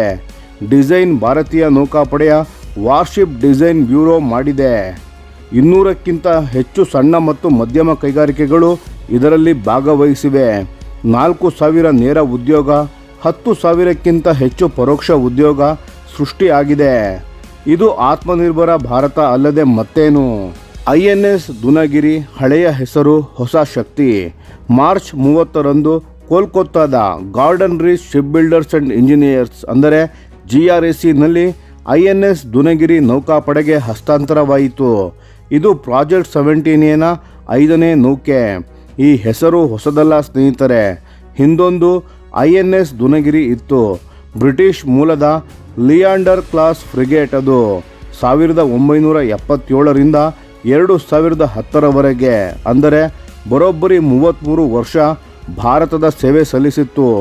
ಆ ಹೆಸರಿನ ಪರಂಪರೆಯನ್ನು ಮುಂದುವರೆಸಿ ಇದೀಗ ಹೊಸ INS ದುನಗಿರಿ ಸಮುದ್ರದಲ್ಲಿ ಸಾರ್ವಭೌಮತ್ವವನ್ನು ಮೆರೆಯಲು ಸಿದ್ಧವಾಗಿದೆ. ಈ ಹೊಸ ದುನಗಿರಿಯಲ್ಲಿ ಏನಿದೆ ಗೊತ್ತಾ ಸ್ನೇಹಿತರೆ? ಕೇಳಿ.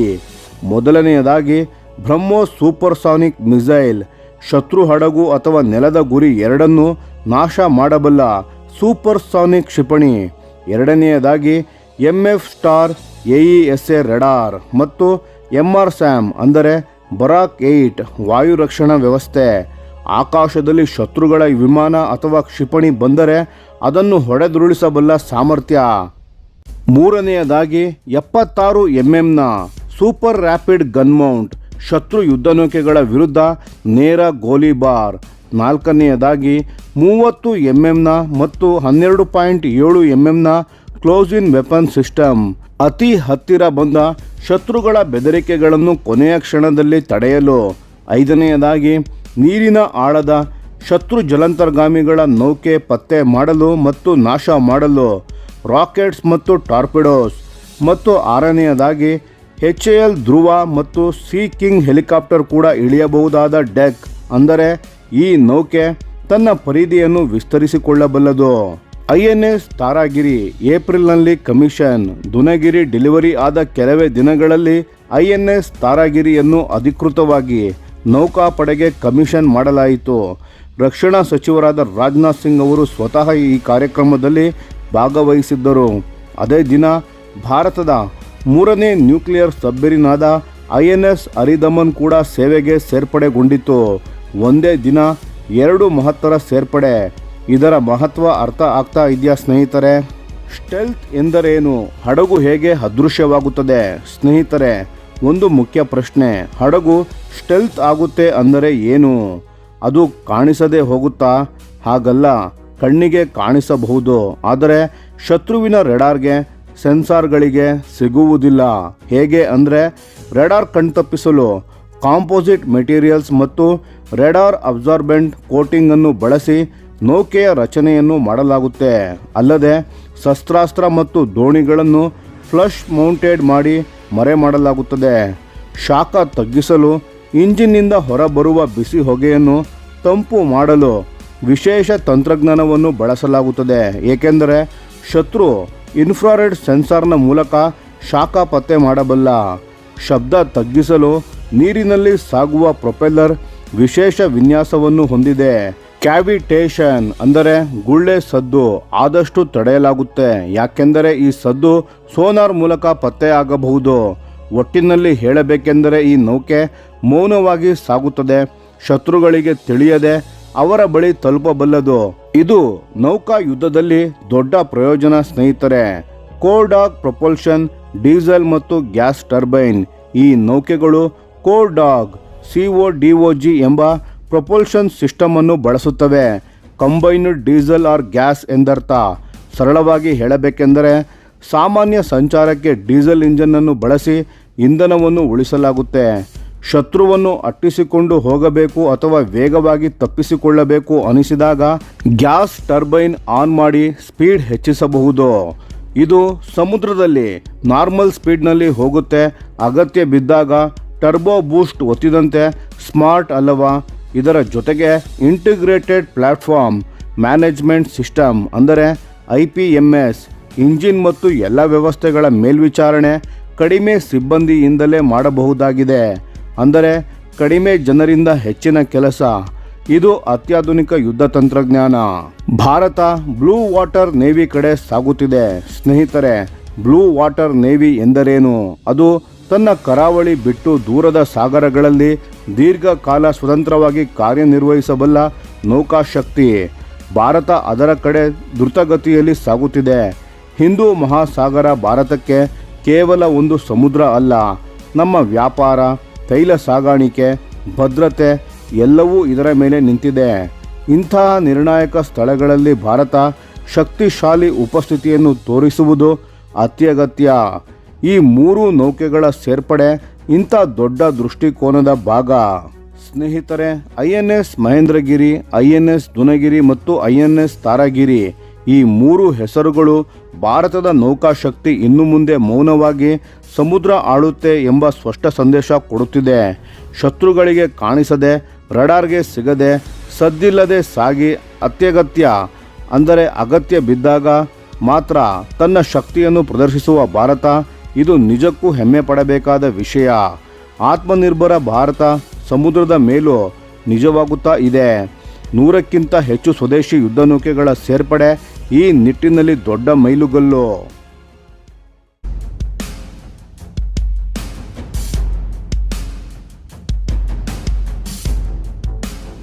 ನಮಸ್ಕಾರ ಸ್ನೇಹಿತರೆ, ಮತ್ತೊಮ್ಮೆ ಸ್ವಾಗತ ನಮ್ಮ ಚಾನಲ್ಗೆ. ಇವತ್ತು ನಾವು ಮಾತನಾಡಲು ಹೊರಟಿರೋದು ಭಾರತದ ಹೈಪರ್ಸಾನಿಕ್ ಮಿಸೈಲ್ ಕ್ಷೇತ್ರದಲ್ಲಿ ನಡೆಯುತ್ತಿರುವ ಒಂದು ಅತ್ಯಂತ ಮಹತ್ವದ ತಿರುವಿನ ಬಗ್ಗೆ. ಇದನ್ನು ಕೇಳಿದರೆ ನಿಮಗೆ ಖಂಡಿತ ಹೆಮ್ಮೆ ಅನಿಸುತ್ತೆ. ಆದರೆ ಜೊತೆಗೆ ಕೆಲವು ಕಹಿ ಸತ್ಯಗಳು ಇವೆ. ಅವನ್ನು ನಾವು ನೇರವಾಗಿ ಹೇಳಬೇಕು. ತಡ ಮಾಡದೆ ಶುರು ಮಾಡೋಣ ಬನ್ನಿ.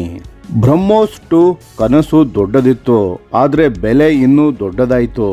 ನೀವೆಲ್ಲ ಬ್ರಹ್ಮೋಸ್ ಸೂಪರ್ಸಾನಿಕ್ ಮಿಸೈಲ್ನ ಬಗ್ಗೆ ಕೇಳಿದ್ದೀರಾ. ಭಾರತ ಮತ್ತು ರಷ್ಯಾ ಜೊತೆ ಸೇರಿ ಮಾಡಿದ ಆ ಮಿಸೈಲ್ ಇಡೀ ಜಗತ್ತನ್ನೇ ಬೆರಗುಗೊಳಿಸಿದೆ. ಅದರ ಮುಂದಿನ ಆವೃತ್ತಿಯಾದ ಬ್ರಹ್ಮೋಸ್ 2 ಇದು ಮ್ಯಾಕ್ 7ರಿಂದ ಮ್ಯಾಕ್ 8ರ ವೇಗದಲ್ಲಿ ಹಾರಬಲ್ಲದು.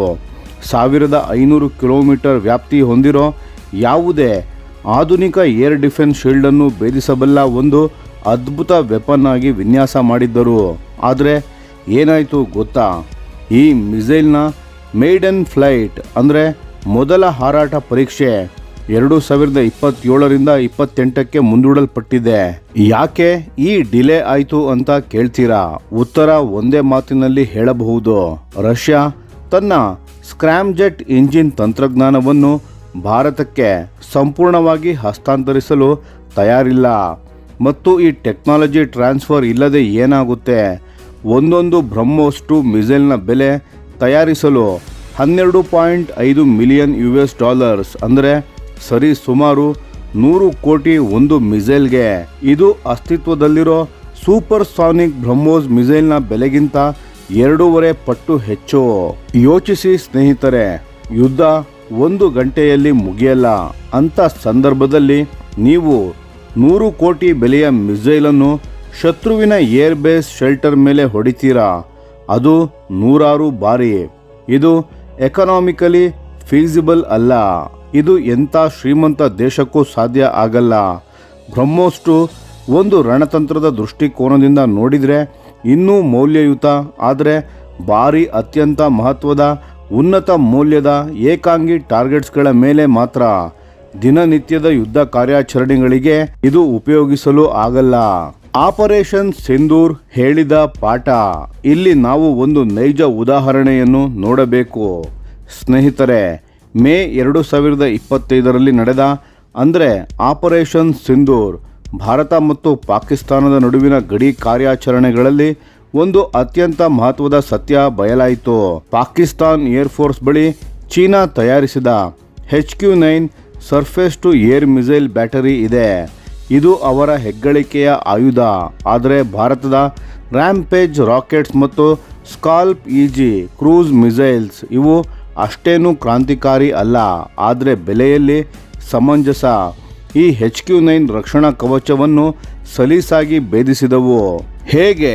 ಲೋ ಆಲ್ಟಿಟ್ಯೂಡ್ ಫ್ಲೈಟ್ ಪ್ಯಾತ್ಸ್ನ ಮೂಲಕ, ಅಂದರೆ ರೆಡಾರ್ನ ಕೆಳಗೆ ತೂರಿ ಹೋಗಿ ಎಲೆಕ್ಟ್ರಾನಿಕ್ ವಾರ್ಫೇರ್ ಬಳಸಿ ಶತ್ರುವಿನ ರೆಡಾರ್ಗಳನ್ನು ಗೊಂದಲಕ್ಕೆ ತಳ್ಳಿ ಸ್ಟೆಲ್ತ್ ಪ್ರೊಫೈಲನ್ನು ಬಳಸಿ. ಇದರ ಅರ್ಥ ಏನು ಸ್ನೇಹಿತರೆ? ಇದರ ಅರ್ಥ ತುಂಬ ಸ್ಪಷ್ಟ. ಅತ್ಯಂತ ಆಧುನಿಕ ವಾಯು ರಕ್ಷಣಾ ವ್ಯವಸ್ಥೆಗಳು ಕೂಡ ವೇಗವಾಗಿ ಕಡಿಮೆ ಎತ್ತರದಲ್ಲಿ ಹಾರಾಡುವ ಥ್ರೆಡ್ಸ್ಗಳನ್ನು ತಡೆಯಲು ಸಾಧ್ಯವಾಗುವುದಿಲ್ಲ. ಹಾಗಾದರೆ ಅದೇ ಕಡಿಮೆ ರೆಡಾರ್ ಸಿಗ್ನೇಚರ್ ಸಾಮರ್ಥ್ಯದ ಜೊತೆಗೆ ಹೈಪರ್ಸಾನಿಕ್ ವೇಗವನ್ನು ಸೇರಿಸಿದರೆ ಅದು ಯಾವ ಶತ್ರುವಿಗೂ ತಡೆಯಲಾಗದ ಅಸ್ತ್ರ ಆಗುತ್ತೆ. ಮತ್ತು ಈ ಅಸ್ತ್ರ ಸಾಲು ಸಾಲು ಬಂದರೆ ಅದರ ಮೇಲೆ ಯಾವ ಮಿಸೈಲ್ ಡಿಫೆನ್ಸ್ ಸಿಸ್ಟಮ್ ಕೂಡ ಹಿಡಿತ ಕಳೆದುಕೊಳ್ಳುತ್ತದೆ. DRDO ಮತ್ತು ಪ್ರಾಜೆಕ್ಟ್ ವಿಷ್ಣು ಭಾರತದ ಸ್ವಂತ ಹಾದಿ. ಇದನ್ನೇ ಅರ್ಥ ಮಾಡಿಕೊಂಡ ಭಾರತ ಈಗ ಒಂದು ನಿರ್ಣಾಯಕ ಹೆಜ್ಜೆಯನ್ನು ಇಟ್ಟಿದೆ. ದುಬಾರಿ ವಿದೇಶಿ ಜಾಯಿಂಟ್ ಪ್ರಾಜೆಕ್ಟ್ಗಳ ಮೇಲೆ ಅವಲಂಬಿತರಾಗುವ ಬದಲು ನಮ್ಮದೇ ಟೆಕ್ನಾಲಜಿ ನಾವೇ ಬೆಳೆಸೋಣ. DRDO ಈಗ ಪ್ರಾಜೆಕ್ಟ್ ವಿಷ್ಣು ಅಡಿಯಲ್ಲಿ ಸಂಪೂರ್ಣ ಸ್ವದೇಶಿ ಹೈಪರ್ಸಾನಿಕ್ ಮಿಸೈಲ್ ಕಾರ್ಯಕ್ರಮವನ್ನು ನಡೆಸುತ್ತಿದೆ. ಅದರ ಮುಂಚೂಣಿಯಲ್ಲಿ ಇರೋದೇ ET-LD-HCM ಅಂದರೆ extended trajectory long duration hypersonic cruise missile ಅಂತ. ಇದು ನಮ್ಮ HSTDV hypersonic technology demonstrator vehicle ಯಶಸ್ವಿ ಪರೀಕ್ಷಾ ಹಾರಾಟಗಳ ಮೇಲೆ ನಿಂತಿರೋ ಪ್ರಾಜೆಕ್ಟ್. ನೀವು ಅದನ್ನು ನೋಡಿದ್ದೀರಾ. DRDO ಆ ಪರೀಕ್ಷೆ ನಡೆಸಿ ಭಾರತ ಹೈಪರ್ಸಾನಿಕ್ ಕ್ಷೇತ್ರದಲ್ಲಿ ಸಾಮರ್ಥ್ಯ ಸಾಧಿಸಿದೆ ಎಂದು ಸಾಬೀತು ಮಾಡಿತು. +1, +2 and counting out. Article taken off. Page down confirmed.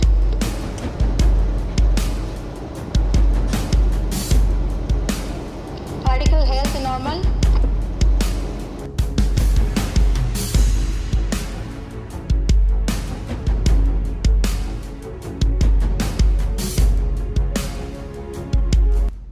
ಈ ಹೊಸ ಮಿಸೈಲ್ನ ವಿಶೇಷತೆ ಏನು ಅಂತ ನೋಡಿ. ಮೊದಲನೆಯದಾಗಿ ಸ್ವದೇಶಿ ಸ್ಕ್ರಾಮ್ಜೆಟ್ ಇಂಜಿನ್. ರಷ್ಯಾ ಮೇಲೆ ನಂಬಿಕೆ ಬೇಡ, ಅವರ ಟೆಕ್ನಾಲಜಿಗಾಗಿ ಕಾಯೋ ಅಗತ್ಯವೂ ಬೇಡ. ನಮ್ಮ DRDO ವಿಜ್ಞಾನಿಗಳು ಸ್ವಂತ ಸ್ಕ್ರಾಮ್ಜೆಟ್ ಇಂಜಿನನ್ನು ಅಭಿವೃದ್ಧಿಪಡಿಸುತ್ತಿದ್ದಾರೆ. ಎರಡನೆಯದಾಗಿ ಆಕ್ಟಿವ್ ಕೂಲಿಂಗ್ ಸಿಸ್ಟಮ್ಸ್. ಹೈಪರ್ಸಾನಿಕ್ ವೇಗದಲ್ಲಿ ಮಿಸೈಲ್ ಹಾರಾಡಿದಾಗ ಉಂಟಾಗೋ ಅಪಾರ ಶಾಖವನ್ನು ನಿಯಂತ್ರಿಸಲು ಅಡ್ವಾನ್ಸ್ಡ್ ಕೂಲಿಂಗ್ ಮೆಕಾನಿಸಮನ್ನು ಅಳವಡಿಸುತ್ತಿದ್ದಾರೆ.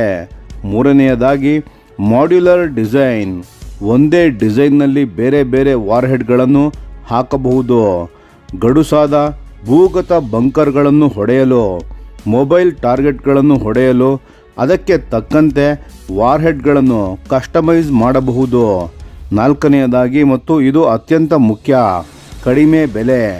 ಹೆಚ್ಚಿನ ಸ್ವದೇಶಿ ಕಾಂಪೊನೆಂಟ್ಸ್ಗಳನ್ನು ಬಳಸಿ ದೊಡ್ಡ ಪ್ರಮಾಣದಲ್ಲಿ ತಯಾರಿಸಿ ಒಂದೊಂದು ಮಿಸೈಲ್ನ ಬೆಲೆಯನ್ನು ಇಳಿಸೋದು. ಇದು ಈ ಪ್ರಾಜೆಕ್ಟ್ನ ಮೂಲ ಗುರಿ. LRASHM ಭಾರತ ಈಗಾಗಲೇ ಮ್ಯಾಕ್ 10 ವೇಗವನ್ನು ತಲುಪಿದೆ. ಸ್ನೇಹಿತರೆ, ಇನ್ನೊಂದು ಸಂತೋಷದ ಸುದ್ದಿ ಕೇಳಿ. ಒಡಿಶಾದ ಕರಾವಳಿಯಲ್ಲಿ ನಡೆದ ಪರೀಕ್ಷೆಗಳಲ್ಲಿ Bharat long range anti ship hypersonic missile LRASHM ಅನ್ನು ಯಶಸ್ವಿಯಾಗಿ ಪರೀಕ್ಷಿಸಿದೆ. 3, 2, 1 now. ಅದರ ಸಾಮರ್ಥ್ಯ ಕೇಳಿ. ಮ್ಯಾಕ್ 10 ವೇಗ ಅಂದರೆ ಶಬ್ದದ ವೇಗಕ್ಕಿಂತ 10 ಪಟ್ಟು ವೇಗ, 1500 ಕಿಲೋಮೀಟರ್ಗಿಂತ ಹೆಚ್ಚು ವ್ಯಾಪ್ತಿ ಮತ್ತು ಇದು ಅತ್ಯಂತ ಮಹತ್ವದ ಭಾಗ, ಅನ್ಪ್ರಿಡಿಕ್ಟಬಲ್ ಸ್ಕಿಪ್ಪಿಂಗ್ ಟ್ರೆಜೆಕ್ಟರೀಸ್. ಅಂದರೆ ಈ ಮಿಸೈಲ್ ಒಂದೇ ದಿಕ್ಕಿನಲ್ಲಿ ಹೋಗಲ್ಲ, ಮೇಲೆ ಕೆಳಗೆ ಸ್ಕಿಪ್ ಮಾಡುತ್ತಾ ಹೋಗುತ್ತೆ. ಯಾವ ರೆಡಾರ್ ಕೂಡ ಇದನ್ನು ಟ್ರ್ಯಾಕ್ ಮಾಡಲು ಸಾಧ್ಯವಾಗುವುದಿಲ್ಲ. ಇದು ಭಾರತದ ಹೈಪರ್ಸಾನಿಕ್ ಗ್ಲೈಡ್ ಟೆಕ್ನಾಲಜಿಯಲ್ಲಿ ಎಷ್ಟು ಮುಂದೆ ಬಂದಿದೆ ಎಂಬುದಕ್ಕೆ ಸ್ಪಷ್ಟ ಪುರಾವೆ. ಭಾರತದ ರಣತಂತ್ರ ಏನು ಸ್ನೇಹಿತರೆ, ಇದನ್ನೆಲ್ಲ ಒಟ್ಟಿಗೆ ಸೇರಿಸಿ ನೋಡಿ. ಭಾರತ ಈಗ ಒಂದು ಮಹತ್ವದ 3 ಹಂತದ ಆಕ್ರಮಣ ಶಕ್ತಿಯನ್ನು ನಿರ್ಮಿಸುತ್ತಿದೆ. ಮೊದಲನೆಯದು ಅಸ್ತಿತ್ವದಲ್ಲಿರೋ ಸೂಪರ್ಸಾನಿಕ್ ಬ್ರಹ್ಮೋಸ್ ಮಿಸೈಲ್ಸ್. ಇವು ಈಗಾಗಲೇ ಸಾಬೀತಾದ ಭಯ ಹುಟ್ಟಿಸುವ ಆಯುಧಗಳು. ಎರಡನೆಯದು ಪ್ರಿಸಿಷನ್ ಗೈಡೆಡ್ ಬಾಂಬ್ಸ್ ಮತ್ತು ಸ್ಕಾಲ್ಪ್, ರ್ಯಾಂಪೇಜ್ ತರಹದ ಸ್ಟ್ಯಾಂಡ್ ಆಫ್ ವೆಪನ್ಸ್. ಇವು ಬೆಲೆಯಲ್ಲಿ ಸಮಂಜಸ, ಸಂಖ್ಯೆಯಲ್ಲಿ ಹೆಚ್ಚು. ಮೂರನೆಯದು ಈಗ ಬರ್ತಿರೋ ಈ ಸ್ವದೇಶಿ ಹೈಪರ್ಸಾನಿಕ್ ಮಿಸೈಲ್ಸ್. ವೇಗ ಹೆಚ್ಚು, ಬೆಲೆ ಕಡಿಮೆ, ಸಂಖ್ಯೆ ಹೆಚ್ಚು. ಈ 3 ಸೇರಿದರೆ ಯಾವ ಶತ್ರು ದೇಶ ಕೂಡ ತನ್ನ ಮಿಸೈಲ್ ಡಿಫೆನ್ಸ್ ಸಿಸ್ಟಮ್ನ ಮೂಲಕ ಎಲ್ಲವನ್ನೂ ತಡೆಯಲು ಸಾಧ್ಯ ಆಗಲ್ಲ. ಯಾಕೆಂದರೆ ಆಧುನಿಕ ವಾರ್ಫೇರ್ನಲ್ಲಿ ಗೆಲ್ಲುವವನು ಯಾರು ಅಂದರೆ ಒಂದು ದೊಡ್ಡ ಪ್ರಬಲ ಮಿಸೈಲ್ ಇರುವವನು ಅಲ್ಲ, ಬದಲಿಗೆ ಸತತವಾಗಿ ದಿನಗಟ್ಟಲೆ ಹೆಚ್ಚಿನ ಸಂಖ್ಯೆಯಲ್ಲಿ ಹೊಡೆಯಬಲ್ಲ ಶಕ್ತಿ ಇರುವವನು. ಸ್ನೇಹಿತರೆ, ಇದು ಬರೀ ಮಿಸೈಲ್ಸ್ ಮತ್ತು ತಂತ್ರಜ್ಞಾನದ ಕತೆ ಅಲ್ಲ. ಇದು ಭಾರತ ತನ್ನ ರಕ್ಷಣಾ ನೀತಿಯಲ್ಲಿ ಮಾಡ್ತಿರೋ ಒಂದು ಐತಿಹಾಸಿಕ ಬದಲಾವಣೆಯ ಕತೆ. ಹಿಂದೆ ನಾವು ವಿದೇಶದ ಬಾಗಿಲುಗಳನ್ನು ತಟ್ಟಿ ಟೆಕ್ನಾಲಜಿಯನ್ನು ಕೇಳ್ತಿದ್ದೆವು. ಅವರು ಕೊಟ್ಟಷ್ಟು ತಗೊಂಡು ತೃಪ್ತಿ ಪಡ್ತಿದ್ದೆವು. ಆದರೆ ಇಂದು DRDOದ ವಿಜ್ಞಾನಿಗಳು ಸ್ಕ್ರಾಮ್ ಜೆಟ್ ಎಂಜಿನ್ಸ್ಗಳನ್ನು ಅಭಿವೃದ್ಧಿಪಡಿಸುತ್ತಿದ್ದಾರೆ. ಭಾರತ ಮ್ಯಾಕ್ 10 ಮಿಸೈಲ್ಗಳನ್ನು ಪರೀಕ್ಷಿಸುತ್ತಿದೆ. ನಾವು ನಮ್ಮ ಸ್ವಂತ ಬಲದ ಮೇಲೆ ನಿಲ್ಲುತ್ತಿದ್ದೇವೆ. ಇದೇ ನಿಜವಾದ ಆತ್ಮನಿರ್ಭರ ಭಾರತ. ಇದೇ ನಿಜವಾದ ಮೇಕ್ ಇನ್ ಇಂಡಿಯಾ. ಶತ್ರುಗಳೇ, ಲೆಕ್ಕ ಹಾಕಿಕೊಳ್ಳಿ. ಭಾರತ ಕಾಯುತ್ತಿಲ್ಲ, ಭಾರತ ಒಡಿತಿದೆ.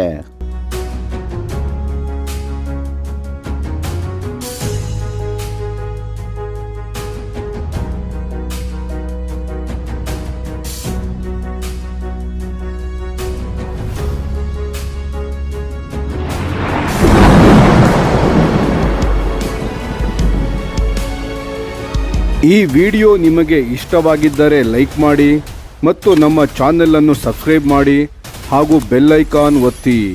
ಯಾವ ಅಪ್ಡೇಟ್ಗೂ ಮಿಸ್ ಆಗಬೇಡಿ. ಡಿಫೆನ್ಸ್ ಸುದ್ದಿಗಳನ್ನು ತ್ವರಿತವಾಗಿ ಪಡೆಯಿರಿ. ನಿಮ್ಮ ಬೆಂಬಲವೇ ನಮ್ಮ ಶಕ್ತಿ. ಭಾರತ ಬಲಿಷ್ಠವಾಗಲಿ ಎಂದು ಆಶಿಸುತ್ತಾ ಭಾರತ ಮಾತೆಗೆ ಜೈ. ಧನ್ಯವಾದಗಳು.